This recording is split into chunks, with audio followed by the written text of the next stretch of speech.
금요일 세계일보가 단독을 터뜨렸어요. 단독 보도. 정윤회 정치 개입 사실로 드러나. 그죠? 예. 정윤회란 사람이 그 정치 개입을 했다라는 게 사실로 드러났다는 세계일보의 단독 보도가 있었어. 그러면서 청와대에서 일했던 어떤 경장이 그 작성한 보고서가 나온 거야. 그 보고서의 내용에 보면 정윤회와 십상시라는 문고리 3인방 뭐 이런 사람들이 나타나가지고 청와대 대소사를 결정한다. 이런 얘기예요. 커피님 나도 알자님 감사합니다. 와 난리가 났어. 난리가 금요일부터. 그죠? 자 그런데 말이에요. 근데 말이에요. 이 그 정윤회 십상시가 뭐냐 하면 그게 이제 이 과거에 중국에서 이 10명의 아주 못돼 먹은 내시들이 그 어리고 철없는 왕을 둘러싸고 그 매관매직을 일삼고 나라의 기강을 무너뜨렸던 10명의 나쁜 내시 그룹 이게 십상시였어. 10명의 나쁜 내시 그룹의 이름이 십상시였단 말이야. 근데 이제 이 십상시라는 표현 이거 우리 국민들이 몰라. 젊은 사람들은 몰라. 그쵸? 우리는 이거 잘 몰라 이런 거. 그럼 결국 이 뉴스는 누구를 위한 뉴스일까요? 십상시, 정윤회, 문고리 3인방. 이거는 누구용 뉴스냐 하면 노인용 뉴스야. 노인용 뉴스.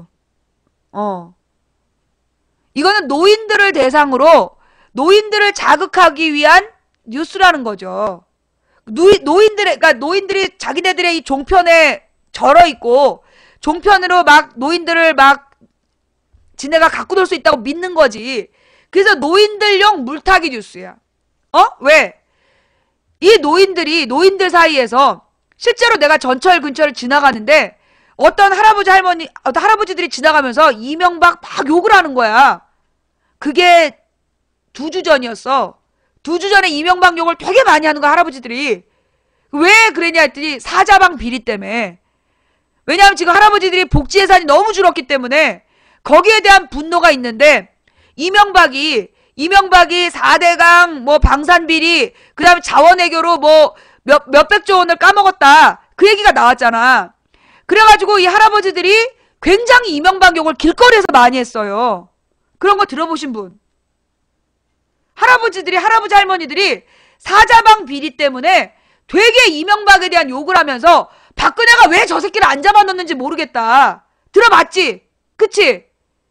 은행이나 뭐 이게 그 할아버지들 자주 모이는 데 가서 들어보면 그런 얘기 많이 했어. 수근수근 그러면서 박근혜가 뭐 하는 거냐고 저거. 이명박 저거 잡아놔야 되는 거 아니냐. 구속시켜야 되는 거 아니냐. 굉장히 노인들이 격하게 욕을 했어. 그 노인분들에게 이 정윤회와 십상시 기사는 사자방을 까맣게 잊어버리겠다는 거지. 지난 주말에. 동아일보, 조선일보가 앞장서서 보도하면서 동아일보, 조선일보가 앞장서서 보도하면서 그 할아버지 할머니들의 사자방 비리에 대한 분노, 박근혜가 왜 이명박을 잡아넣지 않느냐라는 그 분노가 그 주말에 정윤회와 십상시 보도로 싹 가라앉았잖아. 높은 맵님 감사합니다. 결국 할아버지 할머니들의 분노를 딴 데로 돌리기 위한 뉴스야 이게.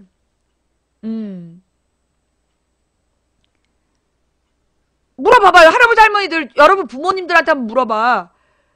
지난주 주말까지만 하더라도요. 그러니까 지난 언제야? 그러니까 우리 24일 이전에 지난 23일까지만 하더라도 할아버지 할머니들의 사자방 때문에 박근혜가 왜 이명박을 잡아놓지 않냐 이렇게 얘기하셨던 분들이 한 주 만에 홀딱 다 까먹고 채널A TV조선에서 만들어놓은 그 흐름대로 그 십상시 욕하고 있다니까.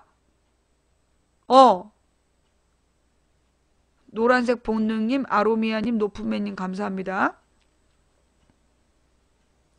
그런데 이 내용이 과연 나중에 사실로 밝혀질까요? 지난번 조선일보가 이 집 패턴이 똑같아.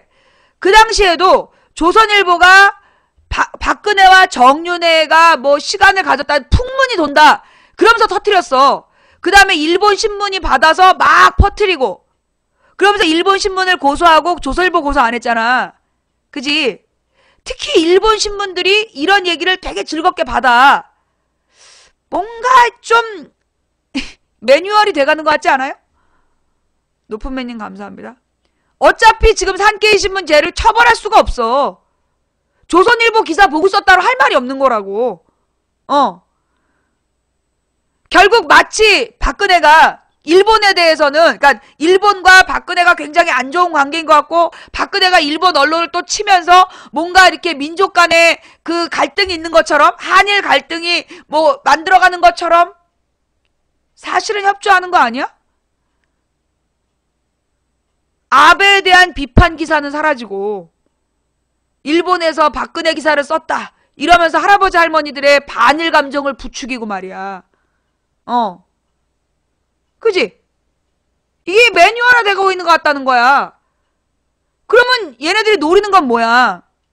지난주 중반까지요. 실제로 지난주 중반까지 제일 심각한 문제가 사자방 문제 아니야. 4대강 비리, 자원외교 비리로 100조 원 날리고, 4대강으로 지금 42조 원을 날린 뒤에 매해 5천억 이상이 지금 쓰레기 버리듯이 나가고 있다. 4대강 비리, 자원외교로 100조 날렸다. 방산 비리 60조 원 날렸다. 합산 200조 원 날렸다는 얘기 지금 나오고 있잖아. 이명박이 날린 게 200조 원이다. 지금 얘기 나오고 있잖아요. 나왔잖아요. 그 뉴스가 주말에 싹.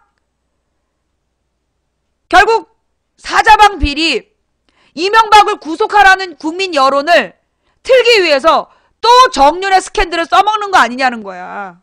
또 지난번에 박근혜 7시간의 정윤회 스캔들을 조선일보가 뿌릴 때는 바로 그 전날 세월호에서 국정원 지적사항이라는 문건이 발견됐다. 그 뉴스가 나온 다음날 정윤회 풍문을 썼어, 조선일보가. 그래서 사람들이 국정원 그 관객 문건을 몰라. 박근혜 7시간 정윤회랑 뭐 어쨌냐 이런 얘기는 들어봤어도 7개에서 똑같이 떠드니까. 하지만 국정원 지적사항이라는 문건이 세월호에서 발견됐다는 걸 일반 국민은 몰라요. 이번에도 마찬가지로 이 사자방 비리에 대한, 4대강 자원외교 방산 비리에 대한 국민적 불만이 폭발 직전까지 가자 또 정윤회 스캔들로 눈을 돌리는 거야. 거기 또 국민들이 속아 넘어가서 돌아가는 거고. 근데 이렇게 보니까 이게 국민들이 이번엔 안 속더만. 그죠? 이번엔 안 속고 벌써 토요일부터 이 정윤회 스캔들이 사자방 비리를 덮기 위한 거 아니냐. 그런 텔레그램도 굉장히 많이 오고, 텔레그램도 굉장히 많이 오고, 정윤회 스캔들이 뭘 가리기 위한 거다. 되게 질문이 많이 들어오더라고요. 그러니까 이제는 지난번에 정문회와 박근혜 스캔들 7시간이 결국 그렇게 흐지부지하게 눈 돌리고 끝냈었잖아. 그런 거니까 이번에는 우리 국민들이 한 번 속지 두 번 속으리. 그래서 이번에는 안 속는 거야. 도리어 내가 볼 때는 그래서 그 소위 합리적인 중간지대에 있는 사람들에게는 이게 또 결국 사자방 비리 가리려는 거 아니냐, 이런 깨달음을 준 것 같아. 그지? 내가 볼 때는 이 정윤회 이 스캔들이 종편에서 특히 조선일보 TV조선 채널에가 미친듯이 정윤회 스캔들 퍼뜨리니까 도리어 반감으로 이거 사자방 비리 덮으려는 거 아니냐, 그런 이야기들을 많이 하더라고요. 여러분들은 어떠세요? 우리 방 시청자들만 그런 건가? 우리 방 시청자들은 내가 이거 제목 고치기 전에 막 질문이 들어오더라고. 그리고 변상욱 대기자도 내가 제목 고치기 전에 이미 그렇게 얘기했고, 많은 사람, 그리고 트위터에서 이미 토요일 오전에 박지만 정윤회 대가리 터지게 싸우라고 그래. 우리는 사자방만 사자방 비리로 서생원이나 잡자 이런 얘기가 막 나오더라고. 그러니까 국민들이 도리어 이번에 정윤회 스캔들이 2탄 터지니까 이제는 딱 식상한 거야. 아유 솔직히 뭐 김태희 조인성이 바람 폈다 뭐 이러면 관심이 가도 아유 뭐 박근혜 정윤회가 뭐 그렇고 그렇다 해도 뭐 별 자극이 없잖아. 어? 아니 뭐 처녀랑 미혼남이 뭐 친하거나 말거나 그 무슨 상관이냐고. 사실 국민들은 별 관심이 없어. 아니 뭐 노처녀랑 이혼남이랑 서로 뭐 저기 정치 얘기를 하거나 말거나 안 끌리잖아. 차라리 뭐 이게 이순재하고 뭐 이게 영화 나왔던 할아버지들의 애절한 사랑도 아니고 말이야. 나만 그런 거야? 아니 노처녀랑 이혼남이랑 뭐 그 정치에 대해서 지네들이 얘기를 할 수도 있는 거지. 뭐 그게 뭐 그렇게 대단한 거야? 사실 별로 관심이 없어 우리는. 누가 거기에 관심을 갖겠어요. 뭐 이렇게 탐나는 대상이어야지 뭐 뭐 김우빈, 김태희, 뭐 조인성, 뭐 공효진 정도 돼야 눈길이 가지 뭐. 아니 뭐 이게 뭐 할아버지 할머니들한테는 그게 관심이 있나 봐요? 예. 할아버지 할머니들은 관심이 있나 봐. 그러니까 이게 보니까 노인들을 만만하게 보고 이게 노인용 스캔들이야. 십상시 표현부터가 나도 알자님 풀리비네님 감사합니다. 그치? 이 할머니 할아버지들한테 먹히는 스캔들. 그러니까 이 할머니 할아버지들을 아주 그냥 우습게 아는 거지. 이 할머니 할아버지들은 자기네들이 이렇게 갖고 놀아도 얘 만만하다 이렇게 보는 거 아니야. 막 십상시 정윤회 한 명에 막 이렇게 나오면 막 이러면서 이제 그 국민들을 그러니까 할아버지 할머니들을 이제 막 꼬시는 거야 지금. 아 우리 할아버지 할머니들 TV조선하고 채널을 끊으셔야 돼요. 그런 거 자꾸 보면 치매 와요. 예. 저것들은 국민을 바보로 만든다니까요. TV조선 채널에 계속 보시면 치매 오십니다 할머니 할아버지. 예, 그거 끊으셔야 돼요. 자꾸만 보면 계속 뻘짓 거짓말하고요. 그게 사람을 바보로 만드는 거예요. 예. 차라리 망치부인을 보세요. 망치부인 보면서 계속 검색도 하시고 그럼 치매가 안 걸려요. 예. 우리 방송은 우울증 걸린 분들도 나으시는 방송이고요. 예. 우리 방송은 말이 너무 빠르기 때문에 졸음도 안 오고요. 날마다 새로운 얘기를 하기 때문에 우리 할아버지 할머니들이 치매에 걸릴 확률이 줄어들어요. 예. 어르신들, 예, 이제 채널A TV조선 끄시고 망치부인만 보세요. 예. 한 발에 총 들고는 왜 모음만 쓰니? 한글은 자음부터 쓰는 거야. 네. 다음 이야기. 자, 그러면서 이제 결국은 뭐냐면 지금 박지만하고 정윤회가 권력 투쟁을 하고 있다는 거야. 그러니까 이게 이제 결국 이 뉴스는 이제 할아버지 할머니 사자방 비리에 관심 끄느라고 물타기 뉴스이지만 뭐 100% 뭐 사실 무근은 아니겠지. 여기서 우리가 신경 써야 될 부분은 뭐냐면 정윤회하고 박지만이가 권력 투쟁을 하고 있는 거 아니냐. 이 부분. 한겨레 신문에 나왔더만. 그러니까 정윤회가 문고리 3인방이라는 비서관들을 통해서 청와대를 좌지우지하고 있고 이걸 박지만이가 민정수석실을 통해서 견제하려다가 도리어 박지만이 당한 사건이다. 무엇보다 이 사건이 언제 있었던 사건? 지난 3월 달에. 세월호 전에. 지난 3월 달에 있었던 사건이라고. 이 자료가 지난 3월 달에 이미 터졌던 자료라고. 그때 무슨 만만의 사건, 만만해니 뭐니 그러면서 청와대 문고리 3인방 얘기 나왔던 거 기억나세요? 잘 모르지 그때. 지난 봄에 세월호 사건 전에 만만해 얘기하면서 박지원 의원이 나와가지고 만만해 얘기하면서 청와대 문고리 3인방이 문제다 이랬던 적이 있었어. 그때 이 보고서가 문제가 돼가지고 이 경장이 잘리고 박경장인지 뭔지가 잘리고 막 이렇게 돌았던 사건이래요. 그걸 이번에 또 쓴 거야. 그러니까 이게 지금 이명박 박근혜 시대의 스캔들에는 공통점이 있어. 사골 스캔들.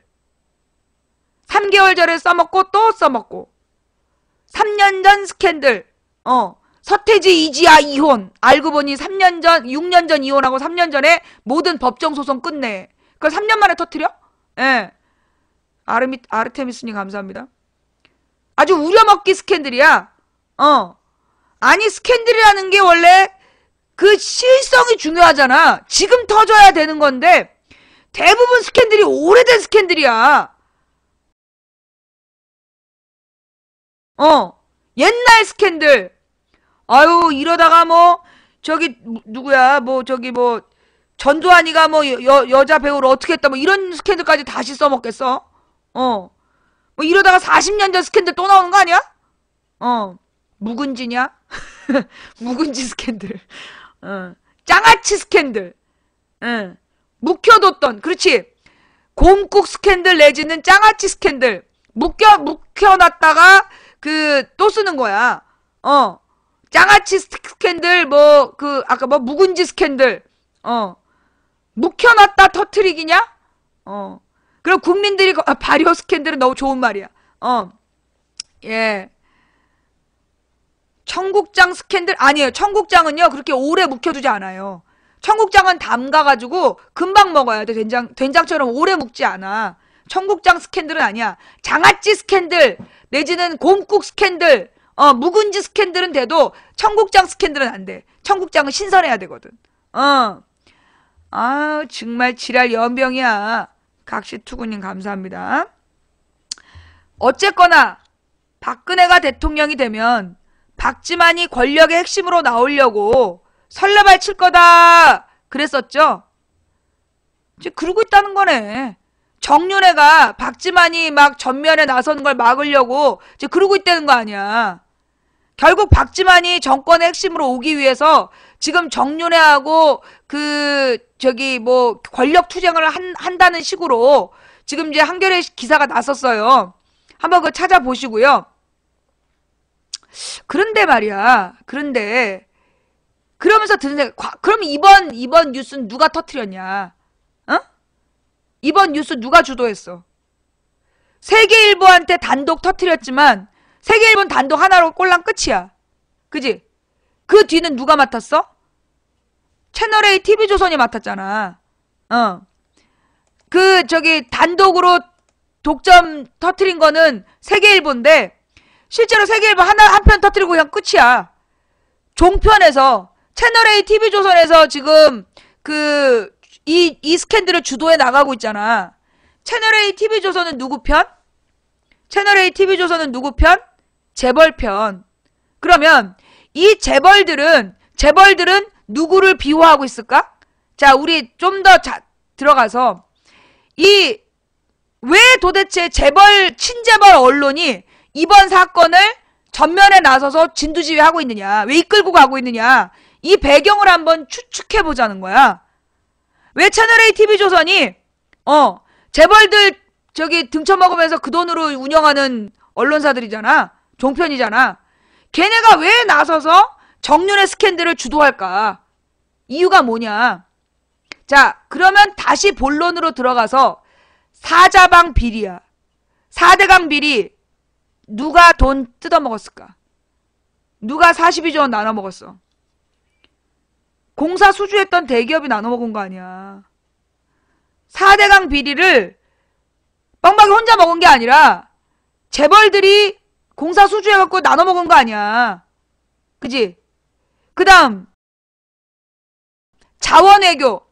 뻥박이 혼자 가서 자원외교 안 같이 으쌰으쌰 하고 따라가고 이명박이 혼자 외국 갔어? 대부분 재벌 총수들 같이 따라갔지? 그렇잖아. 방산비리도 마찬가지야. 방산비리도 다 대기업하고 연관되어 있는 비리들이라고. 결국 뻥박이의 사자방 비리는 뻥박이의 사자방 비리는 누구랑 연관되어 있는 거야? 재벌들하고 연관되어 있는 거야. 그러니까 어차피 이 재벌들이 박근혜 정윤회 스캔들을 팔아서라도 지네들한테 칼끝이 오지 못하도록 물타기를 한다는 거죠. 뭔 말인지 알겠어? 예. 결국은요, 이 뻥박이를 비호하는 게 재벌들이야. 왜? 나눠 먹었거든. 지네가 나눠 먹었기 때문에 재벌들이 뻥박이를 비호할 수밖에 없는 거야. 그래서 이 재벌 언론을 시켜서 지금 정윤회 스캔들을 또 장아찌처럼 또 꺼내가지고 또 파는 거야. 지난번에 국정원과 세월호 문제가 터졌을 때 그때 꺼내서 팔았듯이 지금 또 꺼내서 팔고 있는 거야. 그러니까는 뭐 여성 대통령의 인권이나 여성 대통령의 국제적인 위신이나 이런 거 신경 안 써, 얘네는. 오로지 지네가 나눠 먹은 거, 그것만 지키는 게 목적인 애들인 거지. 그래서 결론은 뭐냐? 정윤회, 박지만 스캔들 씨발 다 필요 없고, 그 할아버지 할머니들 로맨스에 관심이 없으니까 우리가 원하는 건 사자방 비리만 철저히 수사해라. 사자방 비리 철저히 수사해라. 그거 못 밝히면 박근혜도 공범이다. 박근혜 정부에서 그러라고 공권력이 있는 거 아니겠습니까? 그래놓고 지금 그 막강한 공권력으로 뭐 하고 있냐고. 사자방 비리 밝혀내야지. 그거 안 밝히고 대충 그냥 얼버무린다는 건 그거는 박근혜 정부가 뻥박이의 공범이라는 거 인증밖에 안 돼. 응.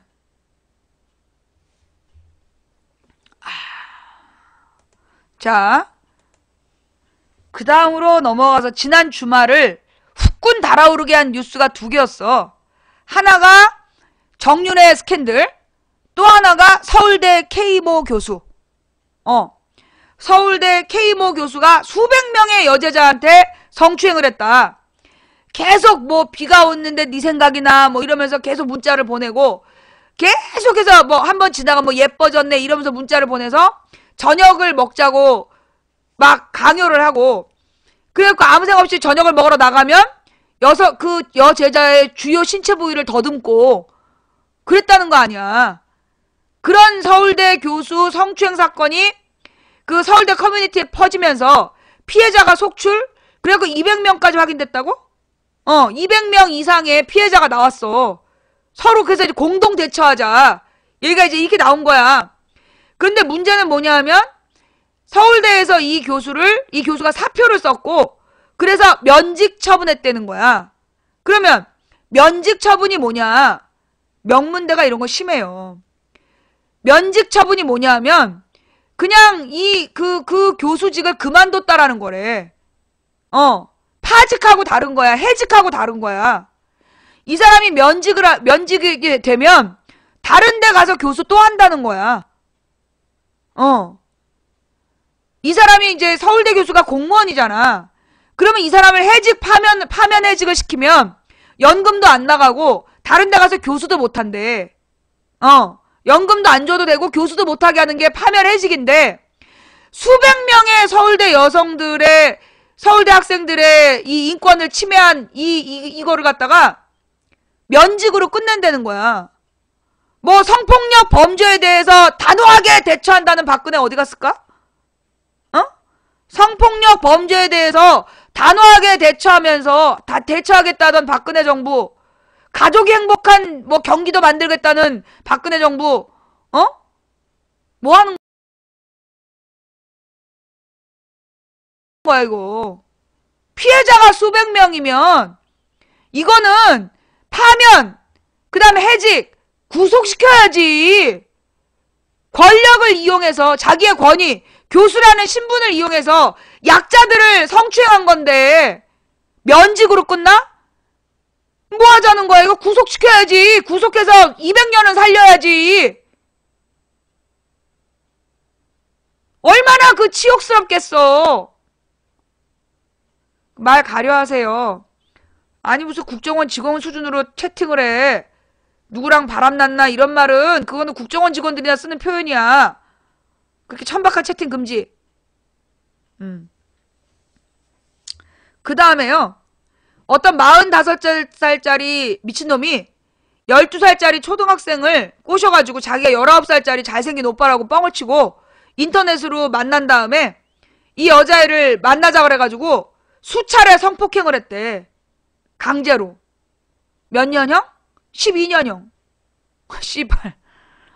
나영이 사건인데 어린이를 대상으로 한 성범죄에 대해서는 강력한 뭐 처벌을 하겠다 그러지 않았어? 그러면서 공권력을 그러라고 주는 거 아니겠습니까? 지랄 연병들 하더니 수차례 강제로 12살짜리 애를 성폭행을 했으면 120년은 살게 해야지. 외국에서는요, 미국에서는 만약에 12살짜리 여자애를 강제로 성폭행을 했다. 최소 25년이야. 최소 25년인데 이게 반복됐잖아. 그러면 곱해지는 거야. 더해지고 곱해져. 대한민국이 성범죄에 대한 처분이 너무 미약해. 왜 그런지 알아요? 이거 왜 그런지 아세요? 박정희 전두환 때는 국가기관이 성고문을 했어. 우리나라에서 성범죄에 대한 처벌이 미약한 이유가 뭐냐면 박정희 전두환 시절에는 경찰이 민주화 운동하는 여자들 잡아다가 성고문했다고. 강간하는 고문을 했어. 윤관도 시키고 군인들한테 윤관도 시키고 경찰한테 강간하라고 시키고 그랬어. 그게 불과 86년까지도 있었던 일이야. 지금부터 30년 전까지 대한민국에서 그런 일들이 벌어졌다니까요. 그러다 보니까 우리나라에서 성범죄에 대해서 특히 이런 군부 독재 세력이 집권을 하면 성범죄에 대한 처벌이 너무 미약해. 미약해지는 거야. 윤관이라는 게 뭐냐? 여러 명이 돌아가면서 성폭행하는 거. 일제시대 때 했던 거잖아, 성고문이. 일제시대 때 조선에 독립운동했던 여자들 데려다가 성고문했던 거 아니야. 그걸 그대로 우리나라 군부 독재자들이 받아서 따라했던 거고, 그게 86년까지도 그런 일이 비일비재했다는 거 아닙니까? 그게 대한민국의 역사야. 박근혜 시대에 지금 이 군부 독재자들이 여전히 권력을 가지고 있기 때문에 아니 그까지 성추행이 뭐 그렇게 큰 죄냐 이렇게 보는 거지. 뭐 강간도 아닌데 그게 무슨 면직이면 서울대 교수라는 명예를 잃는 건데 그 정도면 큰 벌 아니냐 이러고 넘어가는 거야. 저 새끼들은.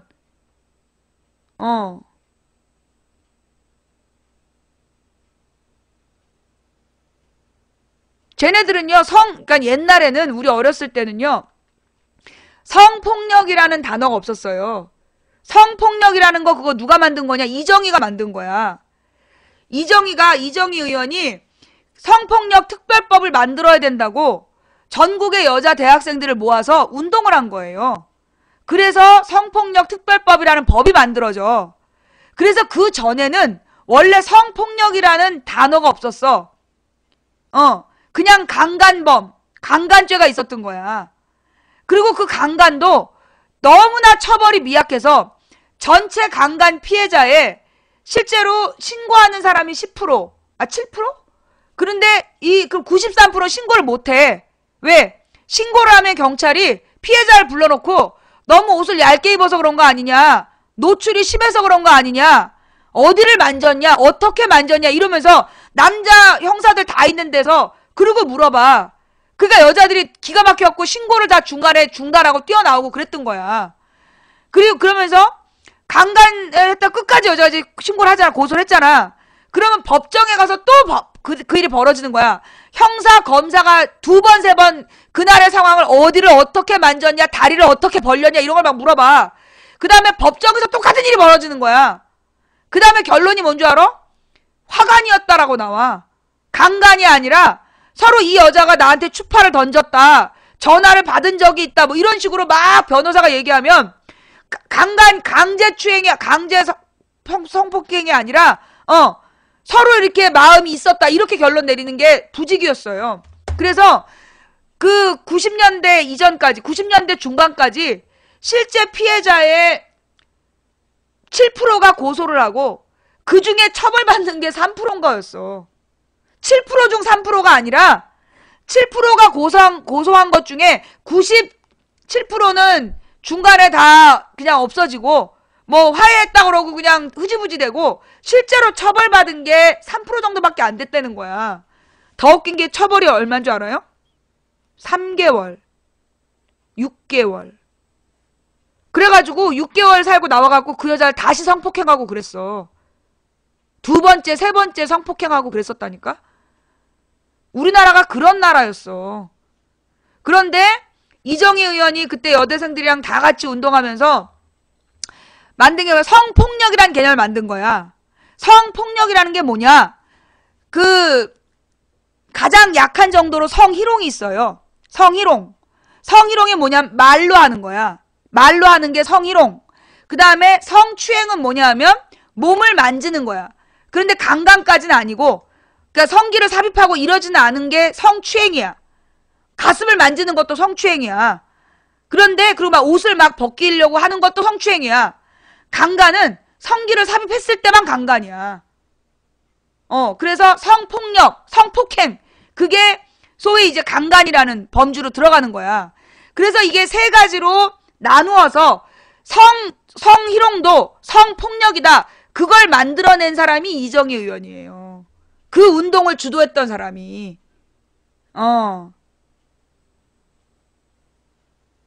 기가 막혔죠? 자, 여러분, 중요한 건요. 이번에 그 미생 봐봐.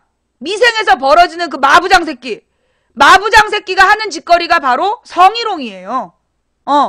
근데 만지잖아. 그러면서 막 그건 만지면 일단 성적인 수치심을 느끼겠다. 그럼 그건 성추행이 되는 거야. 남자건 여자건 마찬가지예요. 남자건 여자건 성적 자기결정권을 행사할 수 있는데, 근데 만약에 남자가 자기 여자 상사에게 강제로 성적인 스킨십을 당했다. 그거 성추행 성립됩니다. 예, 성립돼요. 근데 오늘 아침에 이제 이런 판결이 났어요. 뉴스에 나온 게 뭐냐면, 자기 여자친구랑 지인들이랑 술을 마셨는데 여자친구의 지인 중에 남자보다 등치가 크고 힘이 센 여자가 이 남자를 강제로 키스를 한 거야. 그 남자가 그 여자의 혀를 2cm를 잘라버린 사건이 있었어. 그래서 이 여자는 자신의 이 남자가 자기의 성적 자기결정권을 지키기 위해서였으니까 정당방위였다고 주장을 했대.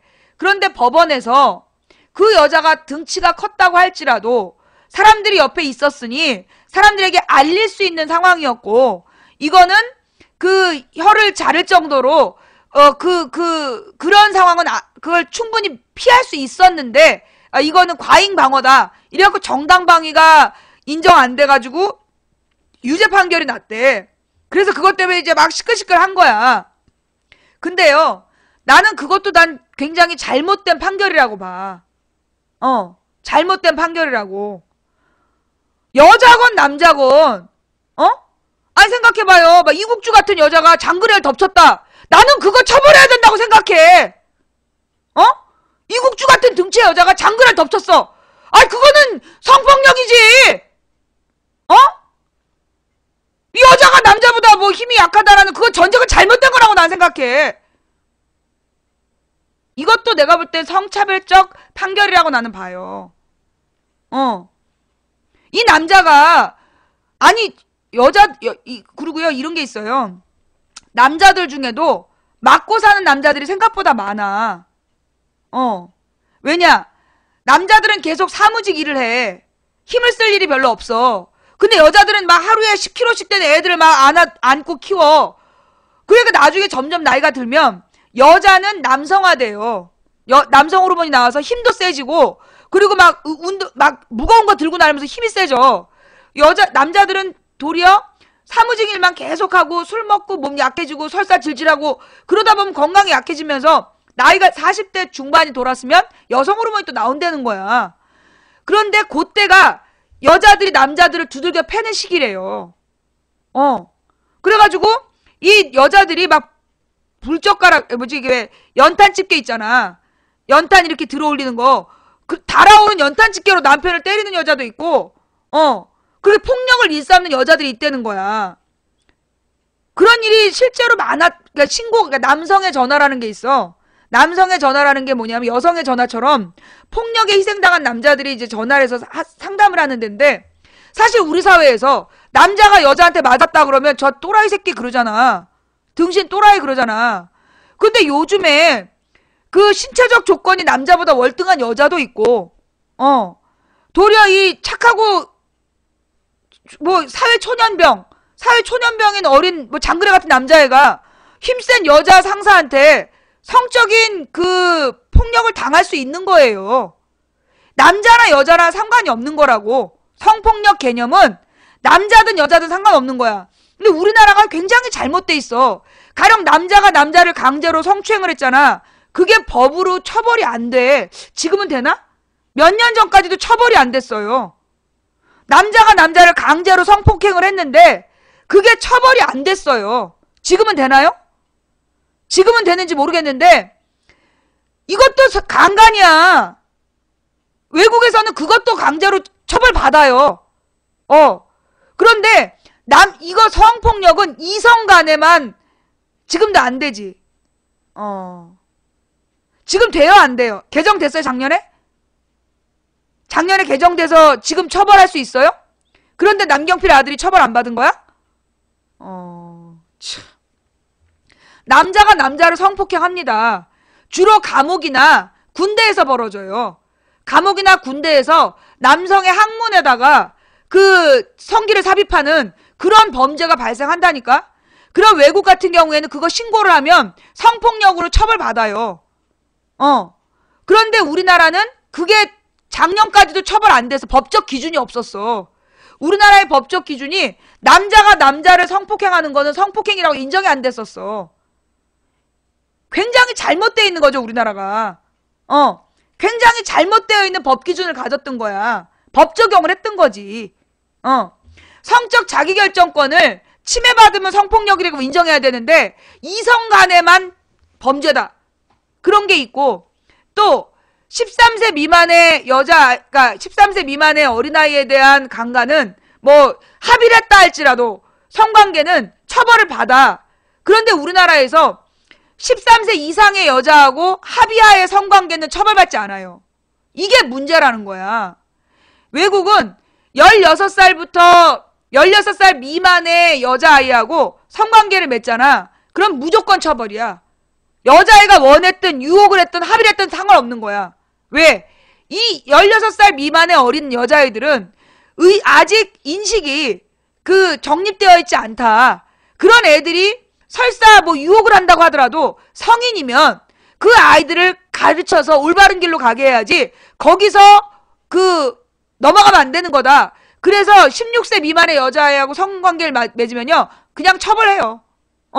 정도에 따라서 뭐 강제로 하고 때리지 않고 막 이랬으면 형벌이 낮아져도 적어도 7, 8년을 살아. 7, 8년을 산다 그러더라고. 그리고 전자발찌하고.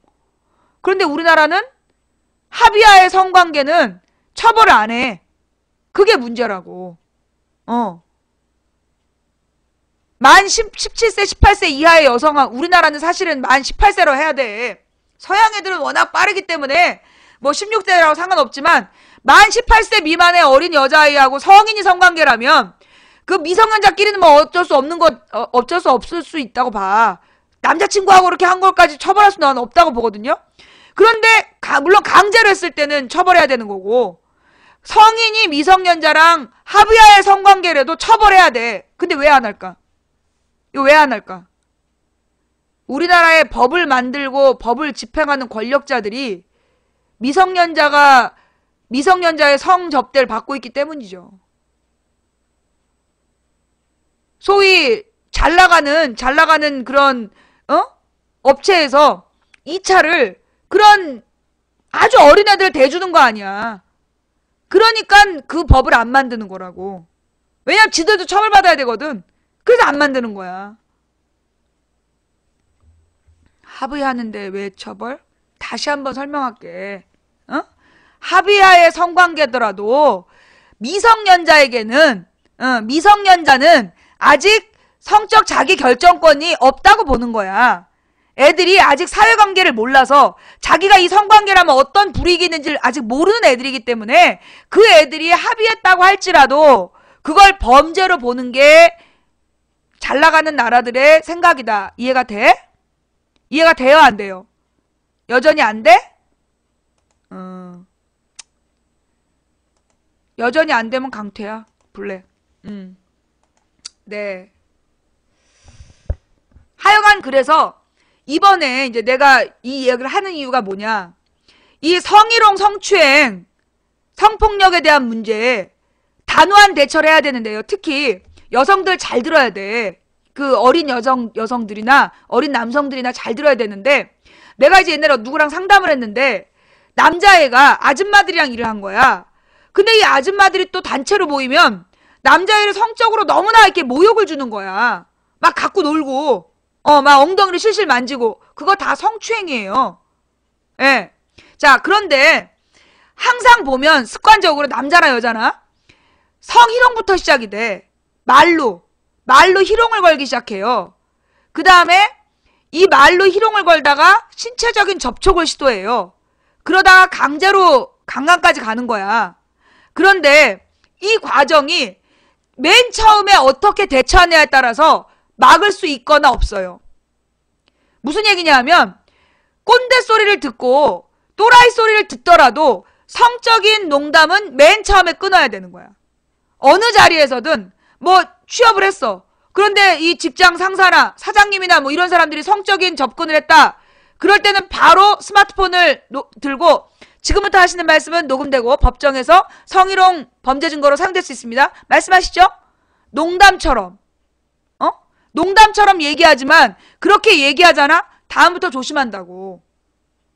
물론 전문적인 교육은 우리 구성애 선생님 방송을 듣되, 중요한 건 뭐야? 맨 처음부터 끊어야 되는 거예요.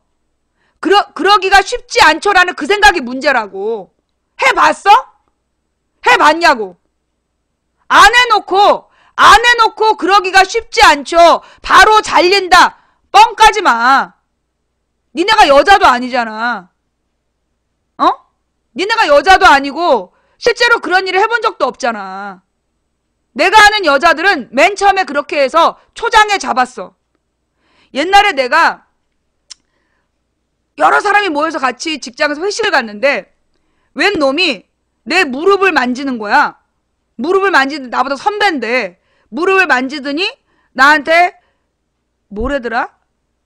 무슨 연이라고 그랬던가 지지배라 그랬던가 이러면서 막말을 했어.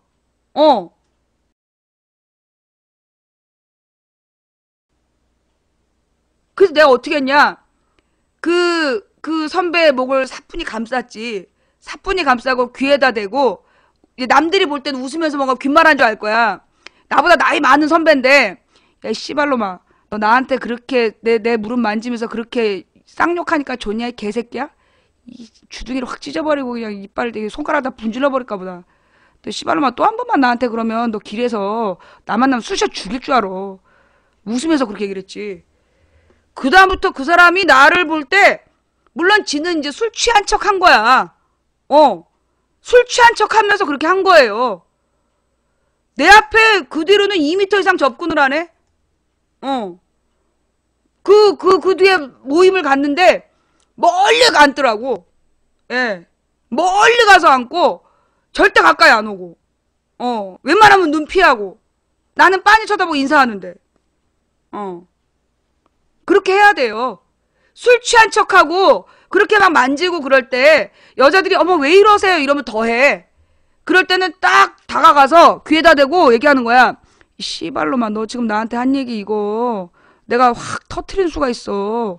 직장 계속 다니고 싶으면 나한테 이 짓거리 하면 죽여버린다. 그리고 웃으면서 탁 떨어지는 거지. 나는 그렇게 했어. 그러면 알아서 상대방이 쫄아. 예. 얼굴 붉어지고 당황하고 그러면 계속해. 그래서요, 특히 젊은 남자들이든 여자들이든 중요한 건 뭐다? 그런데 그런 놈들의 상습범이야. 자, 그래서 첫째, 맨 처음에 할 때 농담처럼 멘트를 정해놓는 거야.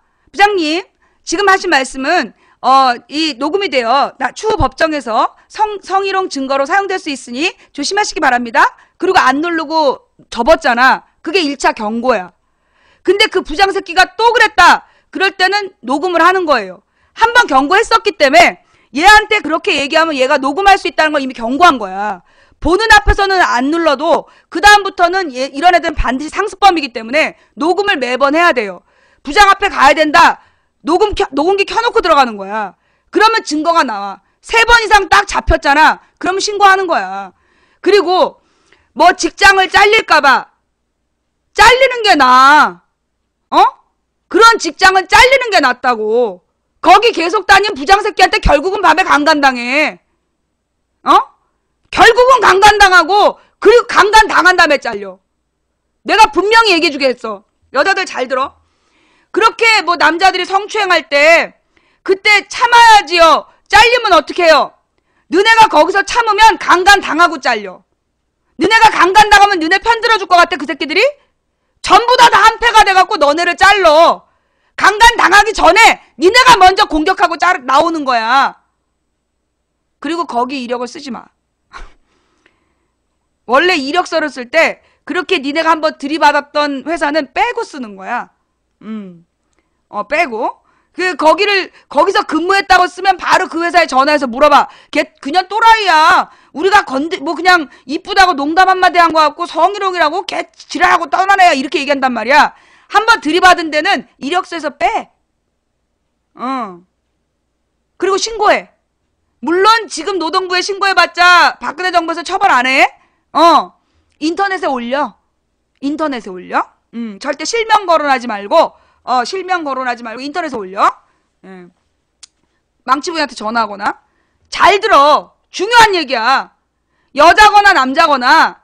근데 남자가 남자한테 강간당하는 거 말고 남자가 여자한테 강간당하는 경우는 드물죠.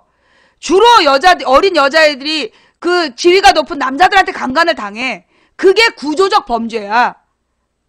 동기들끼리보다 주로 직장 내 성폭력은 지위가 높은 남자가 지위를 이용해서 어리고 지위가 약한 여자들을 공격하는 거야. 그래서 그게 폭력인 거예요. 그러면 어떻게 해야 되냐? 맨 처음에 얘네들은 반드시 성희롱에서 시작돼. 성적인 농담을 던져요. 맨 첫날 농담을 할 때 웃는 얼굴로 안내를 해. 부장님께서 또 과장님께서 지금 하신 말씀은 법정에 그러니까 녹음돼요. 법정에 성희롱 증거물로 사용될 수 있음을 미리 공지합니다. 그러면서 지나가. 그러면 처음에는 막 대부분의 똑똑한 남자들은 쟤한테는 말 조심해야 되겠다라고 깨달아. 그런데 발칙한 년. 그러면서 다음에 성적인 더 진한 농담을 해. 그럴 땐 말없이 녹음해도 돼. 왜? 한 번 경고했기 때문에. 그 다음부터 녹음해도 됩니다. 그거 증거가 돼요. 그래서 증거를 모아. 증거를 두세 번을 모으는 거야. 그 다음에 손으로 접촉하려고 할 때 그때가 터트릴 시점이야. 보통 성희롱이 계속되면 성추행으로 변질이 돼요. 발전을 해요. 그러니까 성추행으로 변질되려고 할 때 그때 터트려야 돼. 성희롱을. 그리고 여러분들이 그런 걸 전문적으로 해주는 전문 기관이 있어요. 여성의 전화라든가 성폭력 상담소라든가 전문 기관이 있으니까 그럴 때는 반드시 전문가하고 상담을 하세요. 안 그러면 괜히 지금 가정도 어렵고 내가 학자금 대출도 받았고 이런 것들을 갚아야 되니까 내가 조금만 참으면 안 될까요? 지혜롭게 어떻게 이 회사에 남아있을 방법이 없을까요? 그러면 네가 강간당하고 잘려. 너가 강간당하고 잘린다고. 맨 처음부터 세게 나가야 돼. 맨 처음부터 세게 나가야 너를 건드리지 않는 거야. 참으면 당하는 거야. 왕따도 마찬가지잖아. 맨 처음에 아이들에 대한 왕따가 그렇게 시작된다며. 맨 처음에 아주 부드럽고 미묘하게 건드려보는 거야. 근데 아무 반응을 안 하면 그 다음엔 더 세게 들어오는 거야. 미묘한 반응이 왔을 때부터 뭔가 불쾌하면 뭐야? 반응을 해야 되는 거야. 우리 애들한테도요. 그렇게 가르쳐야 돼요. 아이들한테 혹시 네가 어디서든지 학교든 군대든 어디서든지 너가 싫은 일을 하면 바로 싫다고 얘기해라. 그거를 가르쳐야 돼요. 왜냐하면 우리나라에서 부모들이 아이들에게 자기가 싫을 때 싫다는 얘기하는 걸 가르치지 않아. 애가 어린 시절에 막 싫다고 표시를 하는데 엄마들 어떻게 해요? 윽박지르잖아. 어쩌라고! 엄마도 바빠! 엄마가 어떻게 해? 지금 바빠 죽겠는데! 시끄러! 입 다물어! 아이가 싫다는 표현을 하는데 부모들이 그렇게 다뤄요. 그러면 애들은요, 자기가 싫은데 그걸 표현을 못하게 되는 거야. 그런데 애들이요, 그럴 때 어떻게 해야 되냐? 왜? 라고 물어보잖아. 그러니까 애가 그런 얘기를 안 해주고 계속 찡찡대. 엄마, 계속, 엄마, 계속 찡찡대. 그 찡찡대는 건 뭐냐? 뭔가 불편하다는 거야. 그때 부모들이 왜 그러는데 아무리 중요해도 애보다 중요하냐고. 아무리 네가 지금 하고 있는 일이 돈이 뭐 몇 억을 잃으면 몇 억을 지금 잃는 상황이다. 애가 죽은 다음에 몇 억 주면 애가 살아 돌아오냐고. 우리 세월호 때 봤잖아. 그 몇 억이 있어도 죽은 애 살릴 수가 없어. 우리가 어린 시절에 애들 제대로 못 가르치면 싫은데 참다가 죽는다고. 지금 눈앞에 있는 돈 몇 억 때문에 애 죽은 다음에 몇 억을 수십 개 갖다 넣어봐라. 애 살아 돌아오나? 못 살아와. 그래서 제일 중요한 건 우는 애야. 애가 왜 우는지를 알아야 돼. 그 애가 왜 우는지 그 울 때 그때 뒤돌아봐야지 엄마야. 애가 막 찡찡거리면 물어보세요. 왜? 무슨 일이야? 그렇게 물어보면요. 아이가 찡찡거리지 않아요. 더 이상. 찡찡거리는 건 힘든데 어디서 말할 표현의 방법을 몰라서 찡찡거리는 거야. 왜? 뭐가 불편한데? 라고 물어보면 아이는 모든 문제가 해결이 돼요. 화장실 내지는 뭐 어쩌고 간단한 건데 애가 두려워하는 거야. 그래서 아기 때부터 그렇게 키워야 돼. 싫은 거, 불편한 거 표현해라. 싫은 거, 불편한 거 엄마한테 표현해라. 그리고 애가 막 엄마 여러 번 부를 때까지 못 들은 척 하지 마세요. 세상에 뭐 얼마나 중요해서 애보다 중요하냐고. 애가요, 엄마 3번 불렀다면 이미 걔 마음속에는 엄마는 나를 안 사랑하는구나라는 상처가 한 방 먹혀 들어가는 거야. 딱딱한 그 심장에 딱딱한 그 뭐라 그러나 상처가 남는 거야. 애가 3번씩 부르게 기다리게 하지 마세요. 애가 엄마 그러면 왜? 라고 대답하세요. 잠깐이라도 돌아보면서 그 눈빛을 보면서 왜? 라고 하시면 애가 2번, 3번 부르면서 나는 엄마가 날 사랑하지 않는구나라는 공포와 불안 속에 떨지 않는다고. 이리 와. 아무리 급한 일이 있어도 애가 우선이야. 그러면 아이가 내 부모는 나를 정말 사랑하는구나라는 마음으로 자라. 그러면 나중에 이 애가요. 엄마가 지금 이걸 해야 되는데 어떡하지? 라고 애한테 물어봐. 그러면 애가 스스로 참겠다는 얘기를 해요. 언제쯤 끝나냐? 한 20분 정도 기다려야 될 것 같아. 저 큰 바늘이 4칸을 가야 되겠는데? 그러면 자기가 모르지만 4칸을 참아. 4칸 갔나? 그리고 물어봐. 금방 잊어버려. 근데 아니 지금 1칸 갔는데 아직 3칸을 더 가야 되는데? 말하면서 일을 하는 거야. 그러면 애는요. 부모가 설명하면 충분히 기다릴 수 있어요. 그런데 우리나라에서는 워낙 우리 엄마들이 바빠.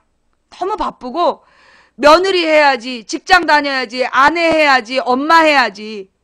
또 친정엄마 딸도 해야 되잖아. 거기다가 친구들하고 모임에서 왕따 당하면 안 되고 동네 언니들 눈치도 봐야 되잖아. 너무 바빠. 그래서 애가 자꾸만 뒷전으로 갈 수 있는데요. 세상에 어떤 일보다도 내 아이가 우선이다 라고 맘먹고 그게 습관이 되면 아이들에게 상처를 주지 않고도 사태를 해결하는 그 매뉴얼이 생겨요. 좌우지간 딴 데로 갔는데 돌아가서 아이들한테 불편할 때 불편하다고 얘기해라. 애한테 그걸 가르쳐야 돼요. 아들, 딸, 지금 뭐 불편한 거 있어? 불편한 거 있으면 지금 얘기해봐. 그리고 애 표정 한번 알잖아. 애가 뭔가 불안하거나 뭔가 문제가 있어. 왜 그래? 무슨 일 있어? 그러면서 근데 애들이 자기네들이 특히 왜 그런 거잖아. 유치원 원장한테 성폭력을 당한 남자아이가 굉장히 상처를 받았는데 말을 안 해. 집에 와서. 이유가 뭐냐? 그 유치원 원장이 너 내가 니네 엄마 어디 사는지 아는데 너 니네 엄마한테 이르면 니네 엄마 죽일 거야. 그러면 아이가 엄마가 죽을까 봐 그걸 참아요. 유치원 원장이 아이를 성폭행을 해놨어. 남자아이를. 그랬는데 이 아이가 아이한테 뭐라냐면 내가 니네 엄마 어디 사는지도 알고 니네 엄마 얼굴도 안다. 너가 니네 엄마한테 이르면 너네 엄마 죽여버릴 거야. 그렇게 얘기하잖아. 그럼 어린 애기들은 원장은 크고 엄마는 작아. 엄마가 죽을 수도 있다고 생각하는 거야. 그래서 그럴 때 애들이 말을 안 하고 참는다는 거예요. 그래서 항상 이 어린아이를 어느 기관에 맡기셨을 때는 뭘 해야 되냐 하면 애가 돌아온 다음에 반드시 몸을 살펴봐야 돼. 그리고 표정을 살펴봐야 되고 별일 없었니? 꼭 물어봐야 돼. 그런 걸 안 하면 아이들이 자기한테 어떤 문제가 생겼을 때 말하는 방법을 몰라. 왕따가 당해도 참고 성폭력을 당해도 참아.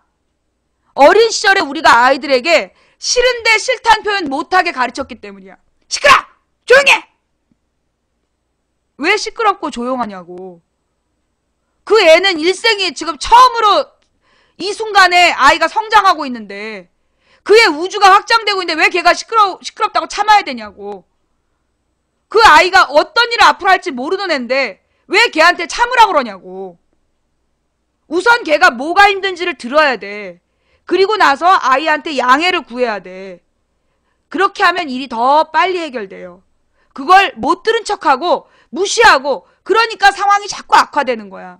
그래서 그 여성분들 성희롱하는 사람한테 대놓고 딱 얘기하잖아요. 그럼 그 사람들은 어떤 게 생긴 줄 알아? 아, 저 여자에 약간 또라이 기질이 있다. 쟤 만약에 성적으로 농담하면 쟤 녹음할지도 모른다는 생각을 딱 줘야 돼. 그 다음 싹 웃으면서 넘어가. 그 다음부터는 차곡차곡 녹음을 하는 거야. 스마트폰 왜 있겠어? 녹음하라고 있는 거야. 그리고 성희롱을 참으면 3번 이상 참잖아? 성추행으로 발전해. 어깨를 만져 항상. 저기 뭐라 그러나 이렇게 지지하고 격려하듯이 어깨를 탁탁 두들기죠. 그럴 때 그 어깨를 두드리는 그 손을 꼭 봐야 돼. 쫙 째려봐야 돼. 그리고 그 성희롱했던 그 증거하고 어깨를 만졌다라는 거 내가 불쾌했다는 표시를 분명히 해줘야 돼요. 그리고 나 다음번엔 어깨가 아니라 목으로 가. 어깨 다음에 목이야. 그 다음에 목을 참으면 엉덩이로 내려가고, 아니야, 목 다음에 귀를 만지고 엉덩이로 내려가. 그래서 아니 손은 처음부터 함부로 안 만지지. 악수할 때 빼놓고는. 물론 이제 커피 한 잔 타줘 그래놓고 꼭 손을 만지면서 커피를 빼는 그런 놈들이 있죠. 그래서 반드시 접시가 왜 쟁반이 필요하겠어. 쟁반에다 놓으라는 거야. 손으로 주지 말고. 그래야 기회를 차단해. 그런 새끼들은 습관이야. 그래서 그런 놈들한테 어렵게 잡은 직장인데 참아야지.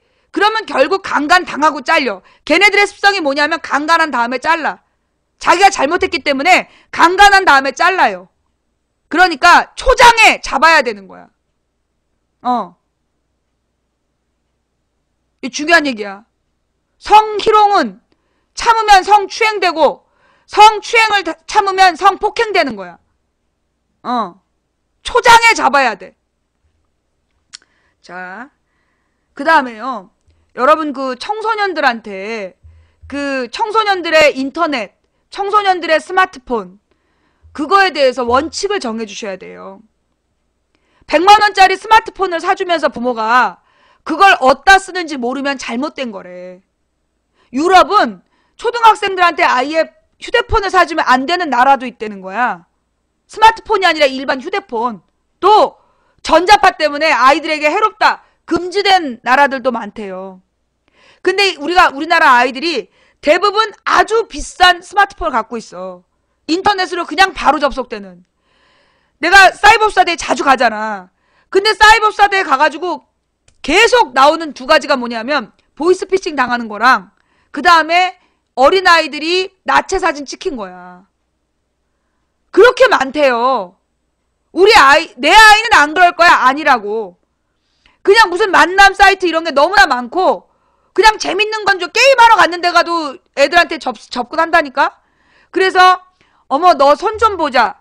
손은 아무 적이가 없으니까 보여주고 그 다음에 뭐 귀 좀 보자. 얼굴 한번 보여줘 봐봐. 그 다음에 저기 뭐 점 같은 거 없니? 그럼 뭐 다리에 점 있어요. 보여줘 봐봐. 그러다가 가슴 보이고 아랫도리 보이라고 찍어가지고 그걸로 네 친구들한테 이거 뿌린다. 그래가지고 돈 뜯어낸다는 거야. 그게 지금 사이버수사대에서 가장 많은 일이래. 사이버수사대 신고된 일 중에 보이스피싱 다음으로 많은 게 그거래.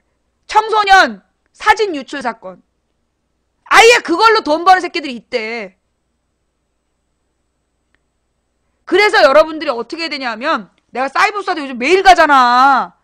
매일 가서 들은 거야. 그래서 여러분들이 여러분의 자녀들한테 스마트폰을 사줄 때는요. 원칙을 정하셔야 돼요. 스마트폰은 언제 쓴다. 학교에서 스마트폰을 쓰다가 걸리면 이건 압수다. 맨 처음에 휴대폰 계약서를 쓰셔야 된다고. 휴대폰은 언제만 쓴다. 어떤 용도로만 쓴다.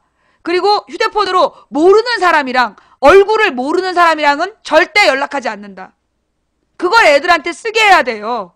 그 휴대폰 10계명을 정해놓고 그 약속 안에서 움직이게 해줘야 애들이 위험으로 갈 수 있는 길을 먼저 차단하는 거야. 그 애들한테 그런 거 없이 그냥 주잖아. 보통 부모들이 휴대폰 언제 사줘? 자기네들이 뭔가 잘못했을 때. 제일 많이 사주고, 두 번째로는 애가 뭐 잘했을 때, 상품으로 그걸 사주고, 세 번째가 이제 애가 집요하게 괴롭혔을 때 어쩔 수 없이 사주는 거잖아. 셋 다 문제야. 어쨌거나 아이에게 스마트폰을 사줄 때는 약속을 정해놓고 이 스마트폰의 용도, 시험 한 달 전에는, 시험 2주 전에는 엄마한테 낸다. 스마트폰 안 만진다. 이런 거. 그리고 애들한테 반드시 그걸 교육하셔야 돼요. 얼굴 모르는 낯선 인간하고 대화하지 마라. 그 얘기를 꼭 해주셔야 된대. 나더러 부탁을 하더라고. 우리 도봉사이버수사대 팀장님이 부탁을 하셨어. 제발 방송으로 그 얘기 좀 해주라고. 지금 중학생, 고등학생, 초등학생 다 피해를 보고 있대요. 초중고생들이 전부 다 그 피해를 보고 있대. 그래서 엄마들이 아이들에게 너 휴대폰으로 혹시 모르는 사람이랑 절대 사진 주고받지 마라. 우리 딸한테도 옛날에 어떤 놈이 사진을 보내달라 그런 거야. 학원에서 만난 선생이 계속 사진을 보내달라 그런 거야. 그러니까 우리 딸이 사진을 보냈어. 강아지 사진. 그때 왜 그러냐면서 신경질을 내더라는 거야. 그냥 학원 쳐들어갔잖아. 그래서 그 새끼 잘랐어요. 그래서. 학원에서 일하는 어느 큰 학원을 보냈는데 그 큰 학원에서 일하는 무슨 보조교사 같은 애였나 봐. 근데 아주 뭐 잘생기고 막 센스 있는 애였대. 근데 이놈이 우리 딸한테 카톡으로 자꾸 인사를 하고 뭐 공부는 이렇게 하는 거라고 잔소리하더니 이 새끼가 어느 날 사진을 보내달라 그러더래. 그래서 예쁜 제 사진이에요 하면서 예쁜 강아지 사진을 보낸 거야. 뚱땡이 강아지 사진을. 그랬더니 애한테 신경질을 냈대. 그러면서 만나자 그런 거야. 그러니까 우리 딸이 딱 엄마 이상해 하면서 갖고 왔어. 학원 갔잖아. 학원을 들었다 놓고 잘랐죠. 애들 또다시 무슨 초등학생들을 다루는 학원에 들어오면 너는 죽는 줄 알아라. 그 부모까지 불렀어. 그 부모까지 불러가지고 각서 쓰게 하고 만약에 이런 만약에 이런 어린아이들 무슨 교육 현장에서 또 이놈이 발견되면 그때는 당신이 부모가 책임지는 걸로 알아라. 예. 그렇게 해야 돼요. 애들한테 교육을 우리는 철저히 했거든. 누구든지 너한테 사진을 요구하면 엄마한테 얘기하라고. 누구든지 너를 밖에서 만나자 그러면 엄마한테 얘기하라고. 우리는 어린 시절부터 그걸 교육해놨어. 왜냐하면 그런 위험이 수시로 있기 때문에 누구든지 너를 밖에서 만나자 그럴 때는 엄마한테 반드시 얘기해라. 그리고 우리는 아주 아기 때부터요. 뭐라고 가르쳤냐 하면 내가 옛날에 이정희 의원이랑 그 어린 시절에 내가 성폭력에 대한 성폭력 특별법 막 그 초안 잡고 이럴 때 내가 가서 구경하고 그랬던 사람이라 우리나라 성범죄에 대한 기본적인 흐름을 내가 알았기 때문에 나는 우리 딸 아기 때부터 어린이집 갈 때부터 뭘 교육했냐면 어떤 사람이 너한테 도움을 요청했을 때 너보다 작은 사람이 도와달라 그러면 도와줘도 돼. 근데 너보다 큰 사람이 도와달라 그러면 엄마한테 물어보고 도와줘. 이거 중요한 얘기야. 뭐요? 나는 내가 우리 딸한테 어린 시절에 어린이집을 보낼 때 뭐라고 가르쳤냐면 누군가 너에게 도움을 요청한 사람이 있을 때 너보다 작은 사람이 도와달라 그러면 도와줘도 돼. 근데 너보다 큰 사람이 도와달라 그러면 엄마한테 물어본 다음에 도와줘? 그거 어렸을 때부터 그렇게 교육했어요. 그래서 어떤 할아버지가 길에서 도와달라는데 안 도와주고 왔대. 자기 집까지 뭘 들어다 달라는 거야, 가방을. 아니, 초등학교 여자애한테 왜 가방을 들어달래냐고, 할아버지가. 자기가 들고 가면 되지. 그거 내가 볼 때 그거 100% 범죄자야. 그 성범죄 할아버지야, 내가 볼 땐.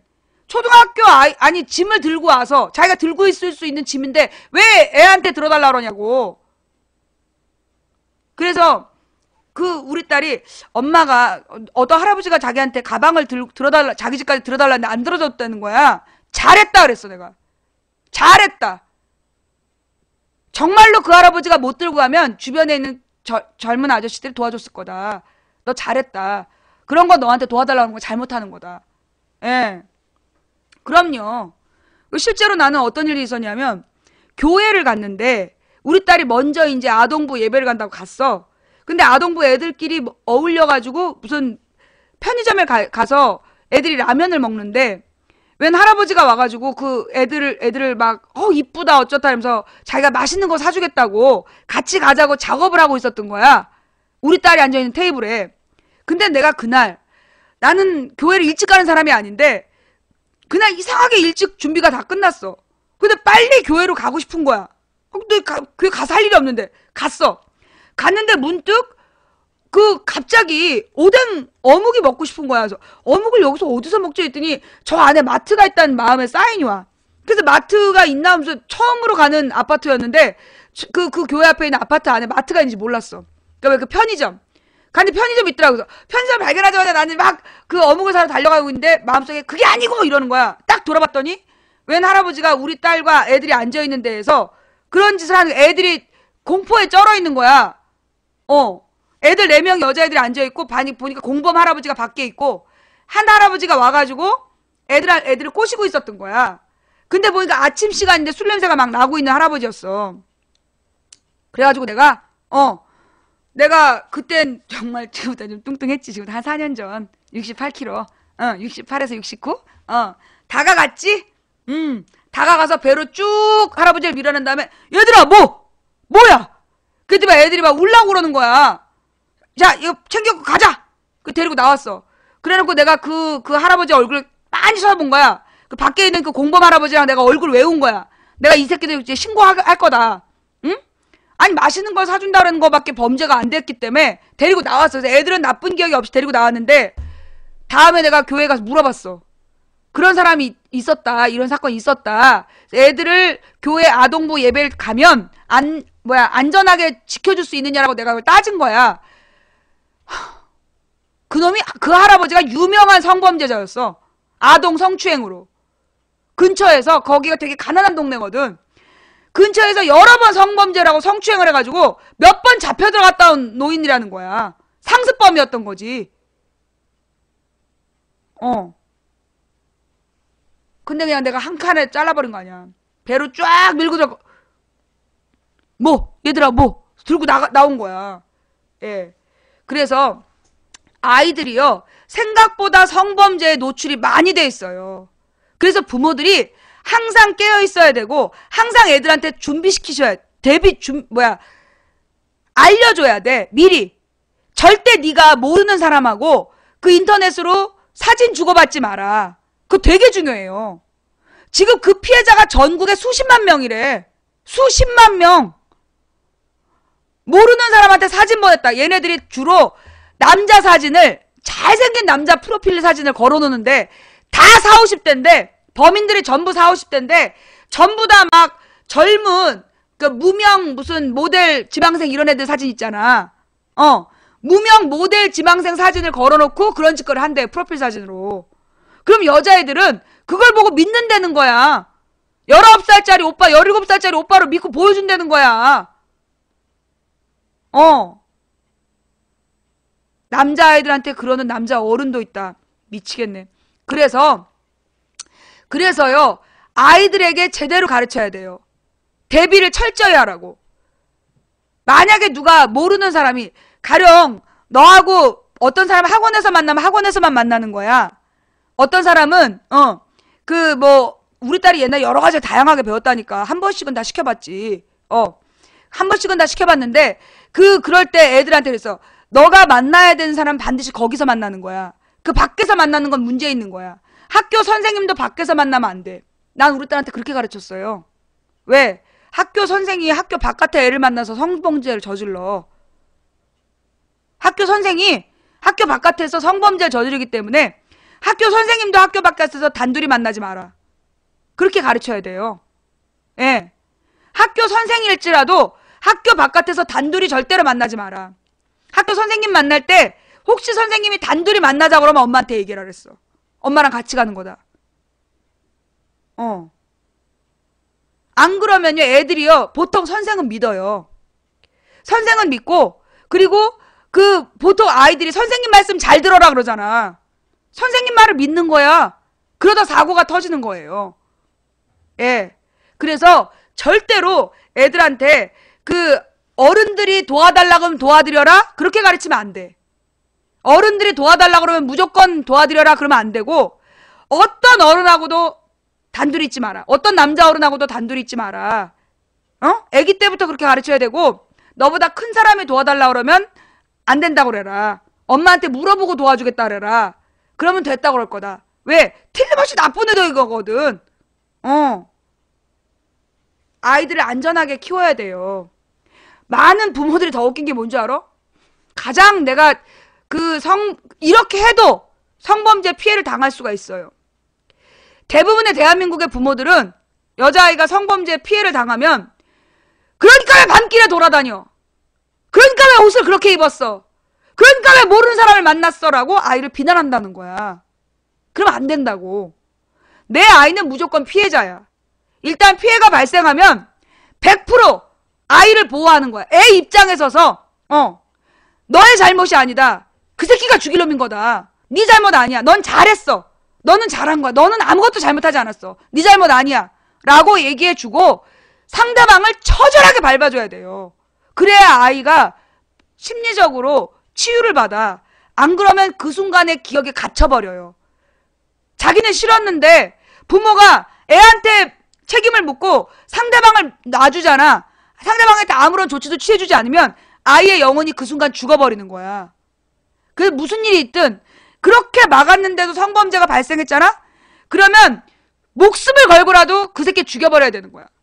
그 가해자를 밟아버려서 그 새끼가 진짜 잘못했다라는 거를 확인을 해줘야 돼. 확인 사살을 해줘야 돼.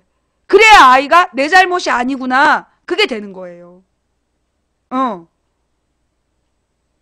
우리나라는 여자가 강간을 당하면 노출이 심해서라고 얘기해. 왜 밤에 다 벗고 돌아다녔냐고. 그럼 너는 여름에 옷 다 입고 다니냐? 여자가 강간당하면 여름에 노출이 심해서래. 그럼 남자들은 여름에 정장 다 입고 다녀? 개지랄이야. 거기다가 왕따를 당하면 왕따 당한 애의 문제라 그래. 그죠? 응? 이 애가 왕따 피해를 당하면 왕따 피해를 당한 애의 문제라 그래. 그리고 뭐라 그러나 항상 가해자에게서 잘못을 찾아. 우리나라가 참 그래. 굉장히 잘못한 거예요. 여러분, 가해자하고 피해자가 있어. 근데 내가 가해자를 아주 싫어해. 피해자를 아주 싫어해. 그래도 피해자 편에 서는 게 인권이야. 응? 아니, 미안해. 표현이 잘못됐는데, 우리나라는 가해자하고 피해자가 있으면 피해자를 비난한다고. 피해자가 잘못했다고 그래. 그거 잘못된 거라고. 무조건 피해자 편에 서야 돼. 피해자가 내가 싫어하는 인간일지라도 무조건 피해자 편에 서야 되는 거예요. 가해와 피해가 있다면 중립은 없어. 무조건 피해자 편에 서야 돼. 그래야 여러분, 모든 사람이 피해자 편에 서야 내가 어떤 피해를 당했을 때 내 편에 쓸 거 아니야. 그 생각 안 해봤어? 내가 어떤 사건의 가해자 피해자가 있어. 그때 중립을 지키지 않고 무조건 피해자 편을 들어주는 거야. 그래야 내가 피해를 당할 때 사람들이 내 편을 들어준다고. 그걸 문화로 만들어야 돼. 가해자와 피해자 사이에 중립은 없어. 강자와 약자 사이에 중립은 없어. 강자와 약자 사이에 중립을 지키면 그건 강자 편 드는 거야. 무조건 약자 편 들어야 되는 거야. 그래야 내가 당할 때, 내가 나보다 센 놈한테 당할 때 사람들이 내 편 들어주는 거예요. 중요한 얘기지? 이거 매우 중요하지? 외우세요. 가슴에 새기세요. 강자와 약자 사이에 중립은 없어. 무조건 약자 편을 들어야 돼. 그래야 내가 강자에게 당할 때 내 편 들어주는 거야. 가해자와 피해자 사이에 중립은 없어. 무조건 피해자 편 들어야 내가 피해 볼 때 내 편 들어주는 거야. 사회를 그렇게 만들어야지 우리가 안전해. 공동체가 안전한 거야. 외우세요. 강자와 약자 사이에 왜 약자 편을 들어야 되냐? 언젠가 내가 약자로서 강자한테 당할 때 그런 문화가 있다면 나를 쉴드 쳐준다고. 내가 피해자일 때 그들이 날 보호해준다고. 그래서 절대 가해자하고 피해자 사이에 중립이랍시고 가해자가 그럴 만한 이유가 있겠지? 그런 말 하는 거 아니야. 어떤 경우에도 가해자 입장에서 생각하지 말라고. 가해자는 비싼 변호사로 살 거야. 가해자 입장에서 생각하면 안 돼. 무조건 피해자 입장에서 생각해야 돼. 무조건. 우리 사회에서, 특히 우리 사회에서는요, 강자 편 드는 것까지 내가 그래도 어떻게 보면 그들의 비겁함이라고 이해하고 넘어갈 수 있어. 왜 피해자를 욕하냐고. 왜 피해자를 욕해? 왕따 피해자, 강간 피해자, 퍽치기 피해자를 욕해. 왜 그 시간에 그 길로 갔느냐? 왜 여름에 노출이 심하게 옷을 입었느냐? 왜 똑바로 애들 앞에서 말을 못했느냐? 네가 모자라서 이런 일 당한 거 아니냐고. 그거 굉장히 잘못된 거예요. 예, 굉장히 잘못된 거야. 그게 우리들 스스로가 내 탓이요, 내 탓이요, 그러고 습관적으로 살아서 그래요. 그러면 왕따 피해나 뭐 강간 피해나 개인의 잘못일까요? 가해자 개인의 잘못일까요? 아니에요. 사회 구조적인 문제예요. 사회 구조적인 문제. 노출이 심한 건 좀 그렇지? 자, 우리 사회에서 내가 여름에 옷을 못 사. 살 옷이 없어. 하의 실종이라고 그래갖고 전부 다 무슨 내가 원하는 건 여기 무릎까지 내려오는 반바지를 하나 사고 싶은데 무릎까지 내려오는 반바지가 없는 거야. 긴 바지 잘랐잖아. 그래서 사회 구조적으로 섹시 그러면서 젊은 여자 연예인들 데려다가 치마 여기 그 골반까지 찢은 거 입혀가지고 바닥을 쓸고 다니라 그러고 가슴으로 바닥 걸레질하라 그러고 그런 짓을 시켜. 그래서 섹시하지 않은 인간은 영혼이 없는 인간 취급하고 그래서 무조건 가슴을 파야 되고 드러내야 되는 것처럼 그렇게 분위기 유도하잖아. 그러면서 남자는 강해야 된다. 강한 남자가 미녀를 차지한다. 영웅이 미녀를 차지한다. 씨발 무슨 미녀가 무슨 물건이야? 차지하게? 성적 폭력을 당연시하는 문화를 만드는 거야. 그게 어느 나라나 그런 야만 세력이 있어요. 그 사람들의 특징이 뭐냐면 광신적으로 독재를 찬양해. 독재를 찬양하는 광신도들이 그런 짓을 해. 감이 와? 독재를 찬양하는 새끼들이 그렇게 성범죄를 정당화해요. 당연시하고. 딱 그렇지. 감이 오지. 그러면서 이 새끼들이 말이야. 자기네들의 잘못을 물타기 하기 위해서 쓰는 게 뭐냐. 여성부가 뭐 조리퐁을 못 팔겠다. 조리퐁 지금도 팔어 이 씹새야. 조리퐁 지금도 판다고. 꼭 여성부가 뭐 조리퐁을 못 팔겠다는 그거 다 유언비어잖아. 그거 다 유언비어야. 그 팀이 있었어. 아예 그 팀이 있었다고. 김대중 정부 때 여성부 장관이 생겼답시고 그 김대중 정부를 비하하기 위해서 여성부 폐지론을 만드는 거야.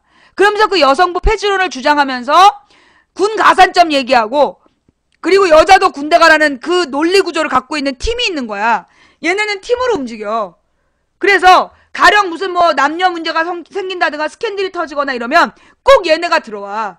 그래갖고 집단적으로 들어와서 물타기라는 거야. 언제 사라졌냐? 박근혜가 대통령 된 다음에 사라졌어. 누구누구 죽은 다음에. 정말 죽었는지 모르겠는데 누구누구가 딱 대표로 죽는 신용을 하고 그리고 난 다음에 그 조직이 사라졌어. 그 전까지는 이 여자도 군대 가라. 그 얘기를 계속 한 거야. 그게 팀이었다니까. 여성부 폐지론, 그 다음에 여자도 군대 가라. 그러면서 남녀 성대결로 가는 거야. 그래서 군 가산점 폐지론. 그게 걔네들의 조직적인 움직임이었던 거야. 나는 그거 댓글원이라고 봐. 그래서 내가 여자도 군대 가라. 박근혜부터 가라 그래라. 그래서 사라졌잖아, 그 팀이. 여자도 군대 가라면서 작년에 와갖고 나한테 지랄을 했는데 박근혜한테 군대 가라고 그래. 그래갖고 사라졌어. 그게 뭐냐 하면, 그럼 왜 걔네들이 그렇게 조직적으로 움직였을까요? 왜 걔네들이 조직적으로 움직였을까? 뭐라 그랬어? 내가 우리 방에서 나한테 홍어 전라디언이라고 막 욕한 새끼가 팩트방에서 대구 통구이 쓰고 있더라고. 그게 뭐냐? 대구 통구이란 표현이나 홍어 전라디언이란 표현이나 우리 일반인들은 잘 안 쓰잖아. 걔네만 쓰는 표현이야. 한 놈이 똑같은 말을 다른 방에서 쓰고 그러니까 다른 말을 같은 아이디로 쓰고 있더라고. 지가 대구 사람인 것처럼 전라도 사람들 비하하는 욕을 쓰더니 딴 방 가서는 전라도 사람이 대구 비하하는 그런 말을 쓰고 있는 거야. 결국은 뭐냐? 남자와 여자를 갈라치고 영남과 호남을 갈라치고 노인과 젊은 세대를 갈라쳐서 분열을 시키는 게 목적인 거야. 여자와 남자, 영남과 호남, 그 다음에 젊은이와 늙은이 이런 식으로 분열을 시켜서 국민 통합을 막는 게 걔네 목적이야. 애매한 사람들에게 좌파냐 우파냐를 묻는 거지. 아줌마의 성별은 중성이잖아. 그러니까 어서 좌파냐 우파냐를 묻는 거야. 나 서울 살잖아. 경상도 남자랑 결혼했어. 부모님도 전라도가 아니야. 그러니까 영호남으로 어떻게 안 돼. 남자냐 여자냐 중성이야. 어쩔 수 없으니까 나한테는 좌파냐 우파냐를 묻는 거지. 임마 그렇게 좌파가 싫고 우파가 싫으면 오른손에선 잘라 새끼야. 그게 내 답변이야. 새는 날개가 2개가 있어야 날아. 내 안에 좌파 우파가 다 있어. 그런 분열 이간책에 국민들이 놀아나면 안 되는 거고요.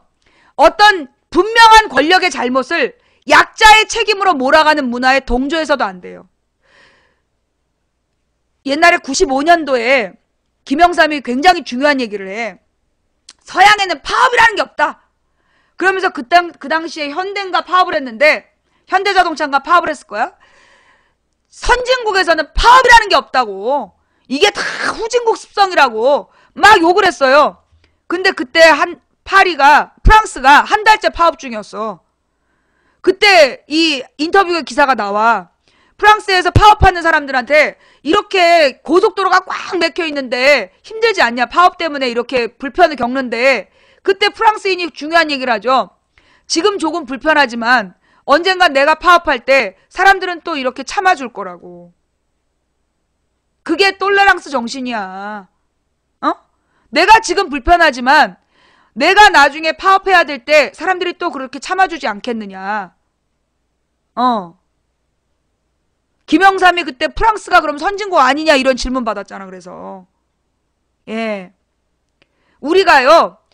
우리는 그 스타케미칼에서 굴뚝에 올라가 있는 차광호 씨, 그 사람이 왜 복직돼야 되는가?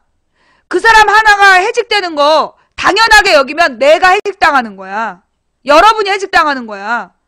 나는 아프리카 방송하니까 해직이라는 게 없겠지. 물론 여기서 아프리카에서 나를 파내기 전에는 여러분이 누군가 해직당하는 거를 부당하게 해직당하는 걸 당연하다고 어쩔 수 없다라고 생각하잖아. 그러면 여러분이 해직당할 때 다 그렇게 생각해. 무슨 얘기인지 알겠어요? 우리가 왜 남들이 해직당하는 문제에 같이 싸워줘야 되느냐? 우리가 왜 노조의 파업에 동조해줘야 되느냐? 여러분이 그들의 파업이 부당하다고 생각하고 그들의 해직이 당연하다고 생각하면 나중에 여러분이 억울한 일을 당했을 때 여러분이 억울한 일 당하는 거 당연하다고 사람들이 생각해. 그걸 꼭 기억하셔야 돼요. 그걸 꼭 기억해야 돼. 나는 미생에 나왔던 그 말. 저는 그저 우리 같이 계속 일하고 싶을 뿐이라는. 우리라는 공동체가 같이 계속 일하고 싶다는 너무 간단한 그 바램을. 그러면 일이 없어서 사람 잘랐냐고. 그 천 차장인지 누군가 와가지고 함 차장인지가 와서 그 장그래에게 흑심을 품고 막 장그를 데려가려고 그러잖아. 일은 사람이 지금 필요하단 거야. 사람이 필요한데 돈을 아끼려고 자르는 거야. 그래놓고 이 비정규직에 모두 책임을 몰아갖고 책임지어서 자르고 이 개새끼들이. 미안해 개들아. 이 여기서 개새끼는 멍멍하는 개가 아니에요. 이 개는 돈돈 하고 짖는 시발놈들이 있어. 미안해요. 이 짐승만도 못할 새끼들 진짜. 바퀴벌레만도 못할 새끼들. 그런 새끼들이 이 대한민국을 차지하고 권력을 휘두르면서 국민들의 가슴에 대못을 받고 이래 쳐죽일 놈 새끼들. 자, 그 다음에요. 마지막 이야기로 넘어갈게요. 예. 마지막 이야기는 뭐냐. 자, 천안함이 그러니까 이제 과연 정윤의 스캔들이 왜 떴을까? 첫째는 정윤의 스캔들이 청와대발 정윤의 스캔들이 왜 떴을까? 왜 종편과 채널A가 저렇게 존나 열심히 정윤의 스캔들을 팔아먹고 있을까? 첫 번째는 사자방 비리. 두 번째는 천안함 잠수함 충돌설 가리고 싶은 거 아니었을까? 천안함 잠수함 충돌설 나온 시점, 연구 논문이 나온 시점이 정윤의 단독 보도하고 시점이 비슷해. 시간 좀 찾아봐봐. 천안함 연구 논문, 천안함이 잠수함 충돌했다는 연구 논문이 나왔다라는 그 기사 시간하고 정윤의 스캔들 기사하고 그 시간대 좀 찾아봐봐요. 나는 두 개를 거의 동시에 봤거든? 기사가 정확히 언제 썼는지. 예. 기사가 정확히 언제, 잠수함 충돌설도 금요일날 나왔어. 잠수함 충돌설이 금요일날 나왔다고.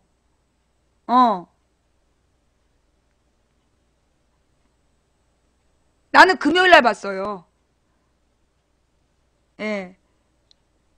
그래가지고, 토요일인가 일요일에 그 검색어 2위까지 올라갔더만. 그게 뭐냐 하면, 이게 발표가 난 게 애매한 데인데, AAV라는 그 무슨 전파, 진동파를 연구하는 전문 학술지야. 지진파 연구하는, 지진파를 연구해갖고 그러니까 논문을 게재하는 전문 그 학술지야. 근데 그 학술지에 우리나라 경성대 교수하고 그 다음에 캠브리지 대학의 그 연구원하고 둘이 공동으로 논문을 발표한 거야. 공동으로 논문을 썼는데 그 논문 내용이 뭐냐면 그 당시에 그러니까 천안함 사태 당시에 측정된 지진파가 그게 113m 정도 되는 잠수함하고 부딪혔을 그때 발생하는 지진파와 동일하다라는 연구 논문이야. 그 잠수함하고, 그러니까 잘 들어요. 그동안 잠수함하고 충돌설은 여러 번 있었어. 잠수함 충돌설을 되게 주장했던 분이 그 신상철 씨 아니야. 신상철 씨가 잠수함 충돌설을 주장했던 이유는 뭐였냐면 내가 그 처음 얘기하는데 잠수함 이제 이 선수 선미가 따로 발견이 됐어. 그랬는데 저기 누구야 무슨 준이가 죽었잖아. 한주호 준인가? 준이라고 그래서 준이라는 이제 지위를 가진 군인이 이 잠수 전문 군인인데 죽었어요. 근데 이 사람이 죽은 위치가 어디냐 하면 그래서 이 천안함을 수색 도중에 죽었다 그랬단 말이야.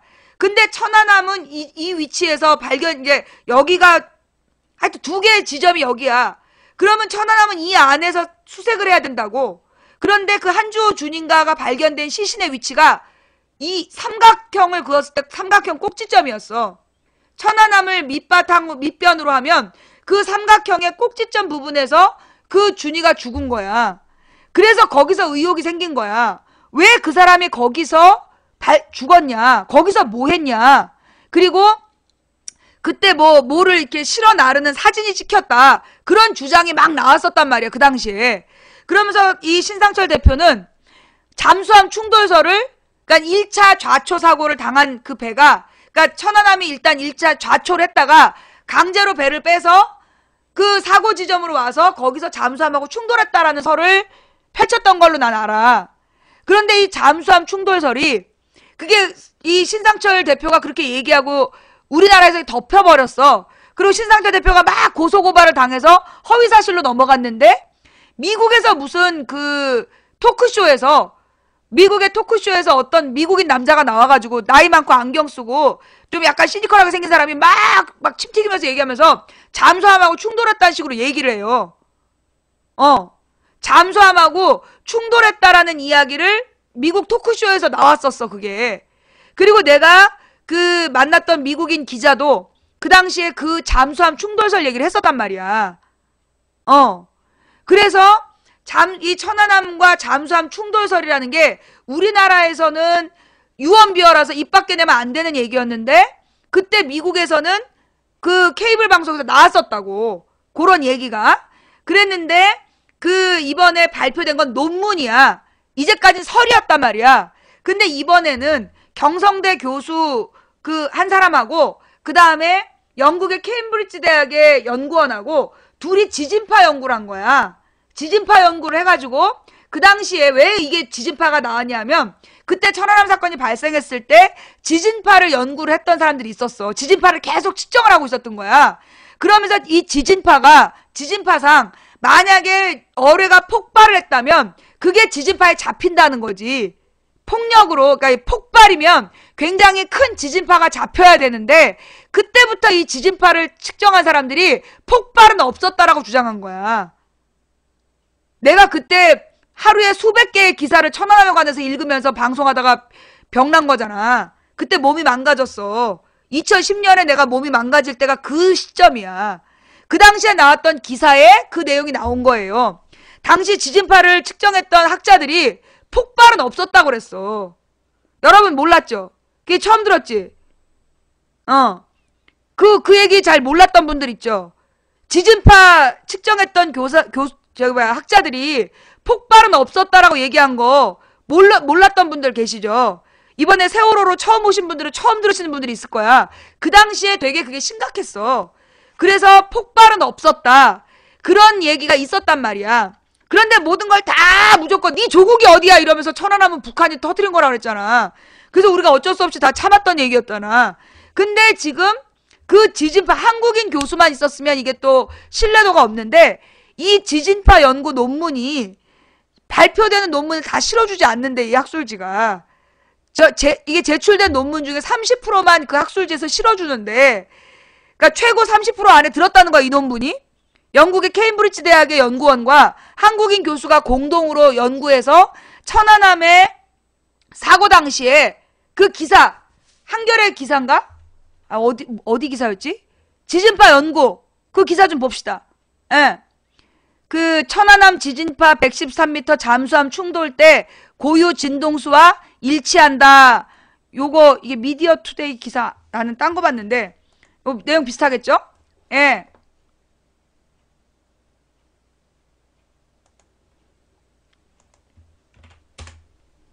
천안함 때부터 우리 방송 보신 분들은 다 알고 있었던 내용이고 그 세월호 이후에 오신 분들은 처음 듣는 얘기일 거예요. 천안함 지진파 113m 잠수함 충돌 때 고유 진동수와 일치. 김황수 카레스타 연구팀이 국제학술지에 게재. 잠수함 충돌론의 최초의 과학적 근거 제시.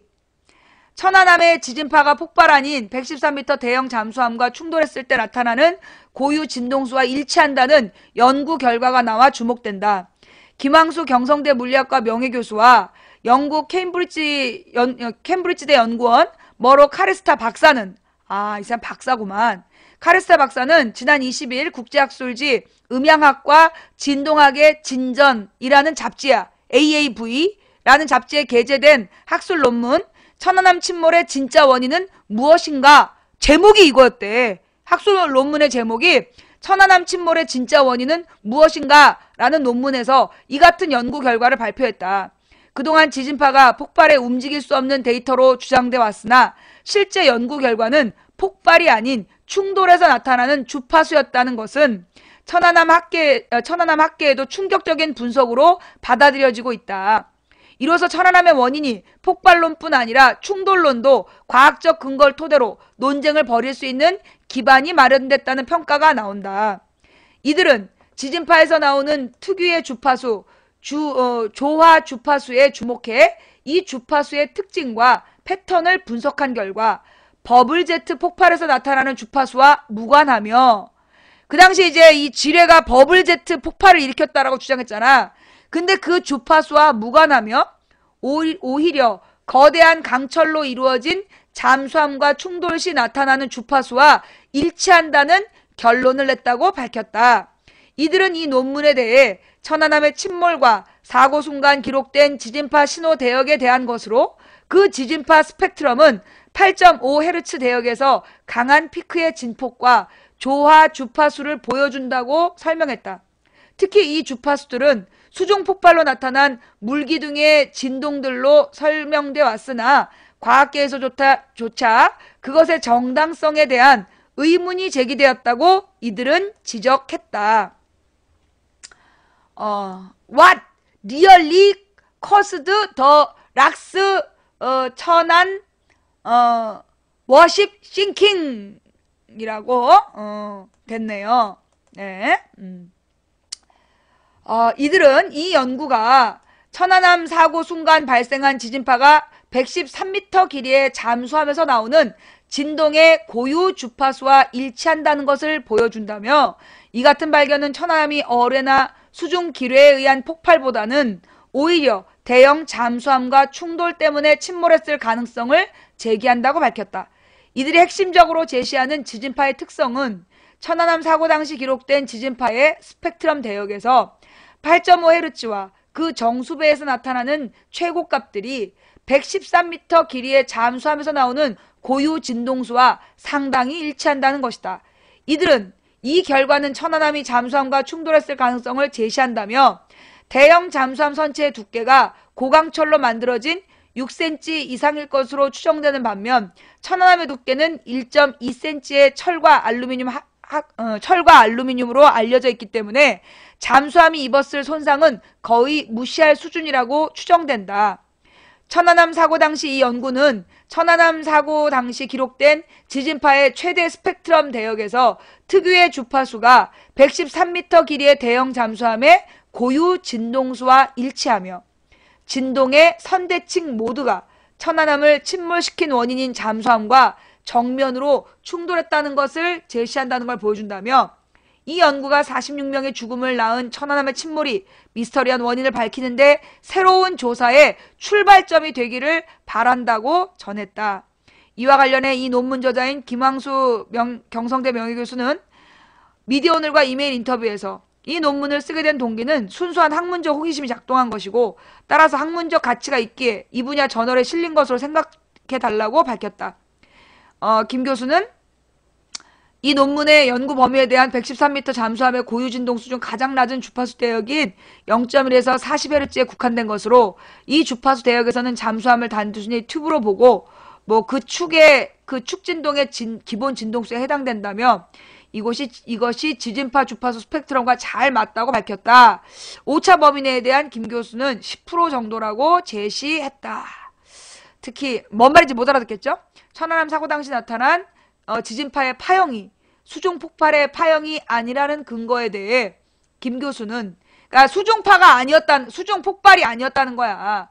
이 파형의 특징은 8.5Hz와 이 주파수의 약 2배, 17.7 혹은 4배, 34Hz가 관측되는데, 만약 버블제트 파형이라면 2배와 4배의 주파수는 없어야 한다며, 그렇다면 이 파형이 나온 것은 당연히 튜브형 잠수함이라고 주장했다. 이와 관련해 김 교수는 이 연구는 군사적 측면에서 새롭고 이용 가치가 충분하다고 본다고 연구의 효율성 측면도 언급했다.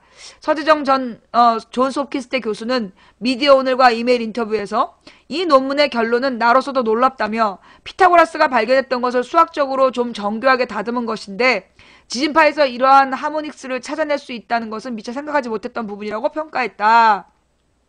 서전 교수는 김항수 교수가 오랫동안 추적을 해서 알아낸 것으로, 공저자인 카레스타 영국 박사는 이전에도 러시아 잠수함인가의 충돌을 유사한 방식으로 입증해 러시아 잠수함인가의 충돌을 유사한 방식으로 입증했던 것으로 안다며 이번 논문에서 사용된 분석 방법도 그때 사용됐으며 이 분야에서는 전문가로 한다고 설명했다. 그렇군요. 왜 가렸냐고. 이 천안함을 보러 가면 전면적으로 다 볼 수 없게 일부만 공개한다며. 자, 과연 알 수 없어요. 우리는 이 천안함이 뭐 어떤 원인인지 몰라요. 정부가 주장한 대로 북한의 잠수함이 그 엔진을 켜고 오면 잡히니까 군산 앞바다에서 일단 들어온 다음에 엔진을 끄고 막 뺑뺑이를 돌면서 와가지고 천안함 앞에서 딱 한 발에 어뢰를 발사해갖고 버블제트로 배를 딱 동강을 낸 다음에 또 뺑뺑이를 돌면서 엔진을 안 켜고 갔는데 우리 군부대가 알지도 못하고 막지도 못하고 잡지도 못한 뒤 새떼한테 총을 쐈다라는 정부 발표가 맞을 수도 있고 영국의 전문가 박사가 연구한 대로 잠수함하고 충돌했을 수도 있고 그 다음에 망치 부인의 주장대로 좌초 지점은 분명히 있었으니 좌초를 했다가 그 배가 그 깊은 곳으로 오면서 급격한 침수에 의해서 배가 찢어졌을 수도 있고 우리는 아직 천안함의 정확한 그 원인이 밝혀진 게 없다. 러시아에서는 지금 올 봄이었죠, 그것도. 올 봄에 그 한국의 천안함 연구 결과에 대해서 러시아에서 반박했잖아. 러시아 연구단체에서 자기네들은 동의한 적 없다 뭐 이렇게 얘기를 했어. 그 당시에 그 많은 외국 그 연구진들도 우리는 직접 천안함을 조사하지 못했다. 한국의 조사 결과를 검토만 했다라고 얘기를 했어요. 언제였어? 왜 러시아에서 천안함에 대해서 최근이었던 걸로 기억나는데? 아니 밥통은 옛날 거고 그러니까 그 한국의 주장대로라면 한국의 해군은 밥통이다 이거는 2010년에 나온 말이야. 그거 말고 러시아에서 최근에 천안함에 대해서 딴 얘기를 한 게 있어. 그 내용 좀 한번 찾아볼래요? 올해 나왔어. 올해 천안함에 대해서 이야기한 부분을 한번 찾아봐봐. 그래서 좌우지간 러시아는 기뢰라고 주장했다. 어뢰가 아니라. 맞아. 하여튼 우리 정부의 발표대로 북한산 어뢰가 아니라 기뢰라고 주장했, 올해였죠. 이거 올해 나온 주장이었지. 러시아 보고서가 발표가 됐던가? 올해 나왔지, 올해. 러시아는 어뢰라고 안 봤어. 북한 잠수함의 어뢰가 아니라 기뢰였다라고. 예. 기뢰로 추정된다라는 그런 그 러시아 보고서가 올해 그게 발표가 됐던가 하여튼 그랬어. 그래서 올해 그 러시아 기뢰 얘기가 나온 거야. 그 기뢰는 뭐고 어뢰는 뭐냐? 어뢰는 잠수함 같은 데서 이렇게 쏘는 거고, 그 다음에 기뢰는 깔아놓은 거.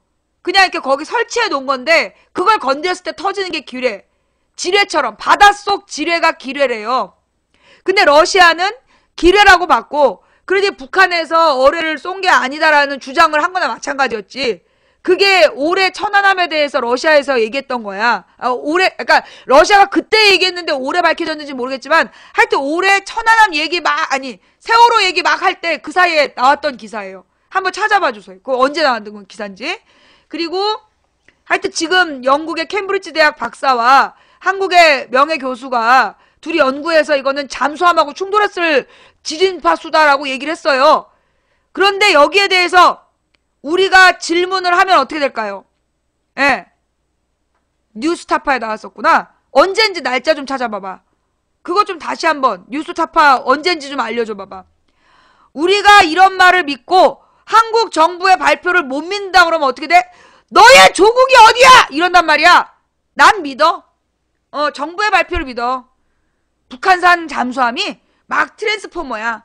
몇 톤인지 알 수 없는 트랜스포머 잠수함이 막 그 군산 앞바다부터 뺑뺑이를 막 돌면서 와가지고 천안함을 보자마자 한 방을 빡 쐈는데 세계 최초로 버블제트로 배를 동강을 내고 또 뺑뺑이를 돌면서 갔는데 우리 정부가 알지도 못하고 막지도 못하고 잡지도 못한 뒤에 세대한테 총 쐈다라는 정부의 발표를 나는 믿어. 자, 오늘 방송 어떠셨어요? 예. 자, 오늘은 여기까지 할게요. 예. 오늘 방송 어떠셨는지 모르겠지만, 그래요. 예. 오늘 방송이 마음에 드셨다라면 추천 부탁드리고요. 자, 지금까지 추천해주신 2,552분께 진심으로, 감사드립니다. 제가, 이번 주에 이제 방송 3일밖에 안 남았어. 어떡하니, 이제 화수목 방송 여기서 하고, 금요일날 출국을 해요. 금요일날 출국했다가 돌아오는 게 18일이야. 고작 13일 비우는 거야. 그리고 내가 미국 가서도 계속 방송할 거야. 함초롱이님, 향기님 감사합니다. 내가 미국에 가서도 계속 방송을 할 거기 때문에 막 뭐 망치부인님 없이 저는 못 살아요. 뭐 죽어버릴 거예요. 막 이러면서 협박질하고 그러지 말라고. 함초롱이님, 향기님, 남미아붕붕님, 장난감 선물님, 심차원 호랭이님 감사합니다. 예, 이모땅님 감사드리고요.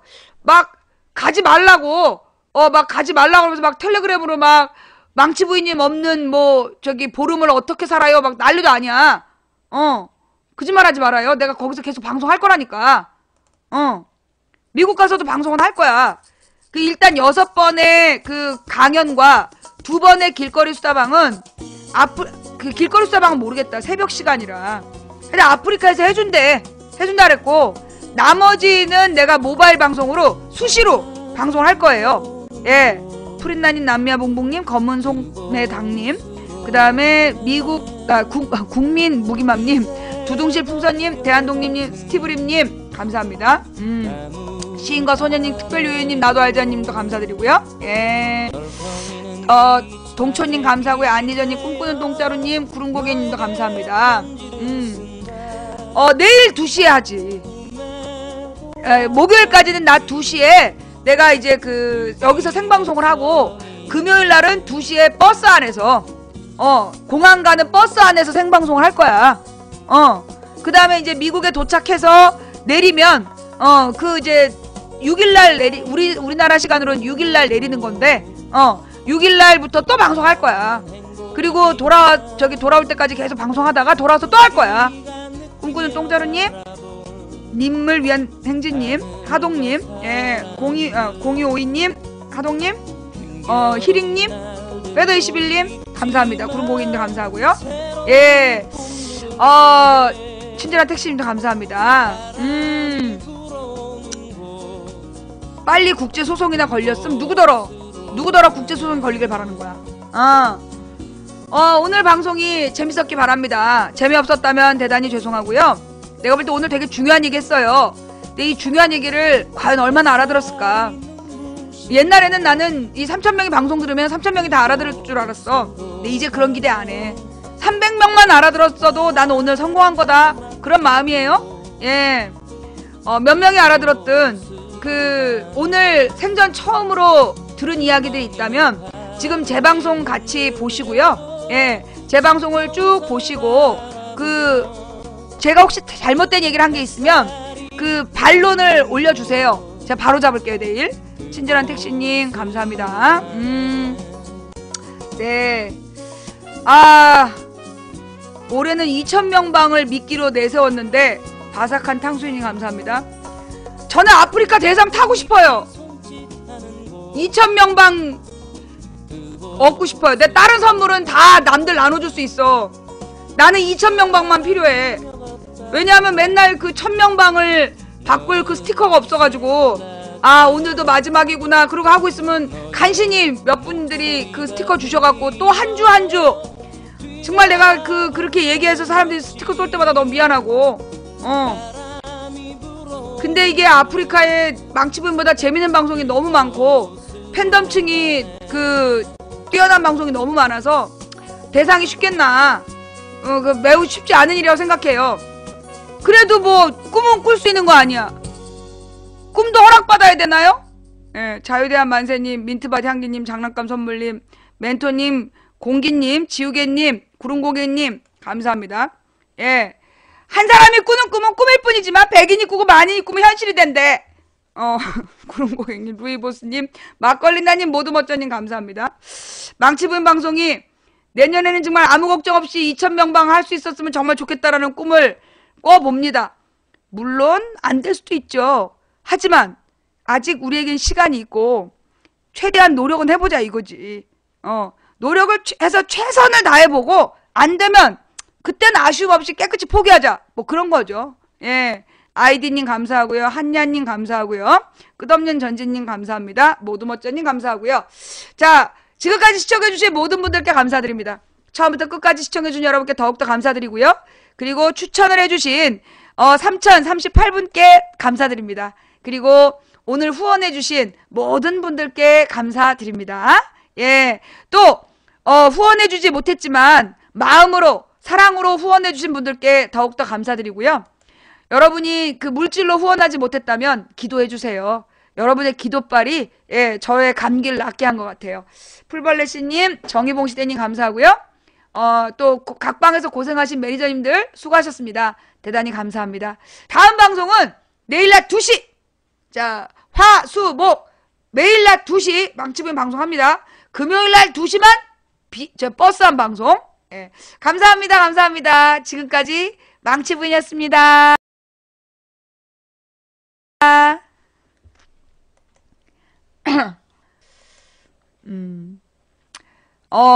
뭐 이런 사람도 있어. 망치부인 갔다 못 돌아오면 어떡해요. 충격 아이템님 감사하고요. 못 돌아오길 바라는 것 같아. 망치부인이 갔다가 막 어디서 확 총이라도 맞아 죽길 바라는 거야 뭐야. 좀 어려울 거예요. 망치부인 보디가드가 세계 최고의 보디가드야. 우주 최강 보디가드. 하사장님께서 보디가드 하시니까 그런 꿈을 어서오세요.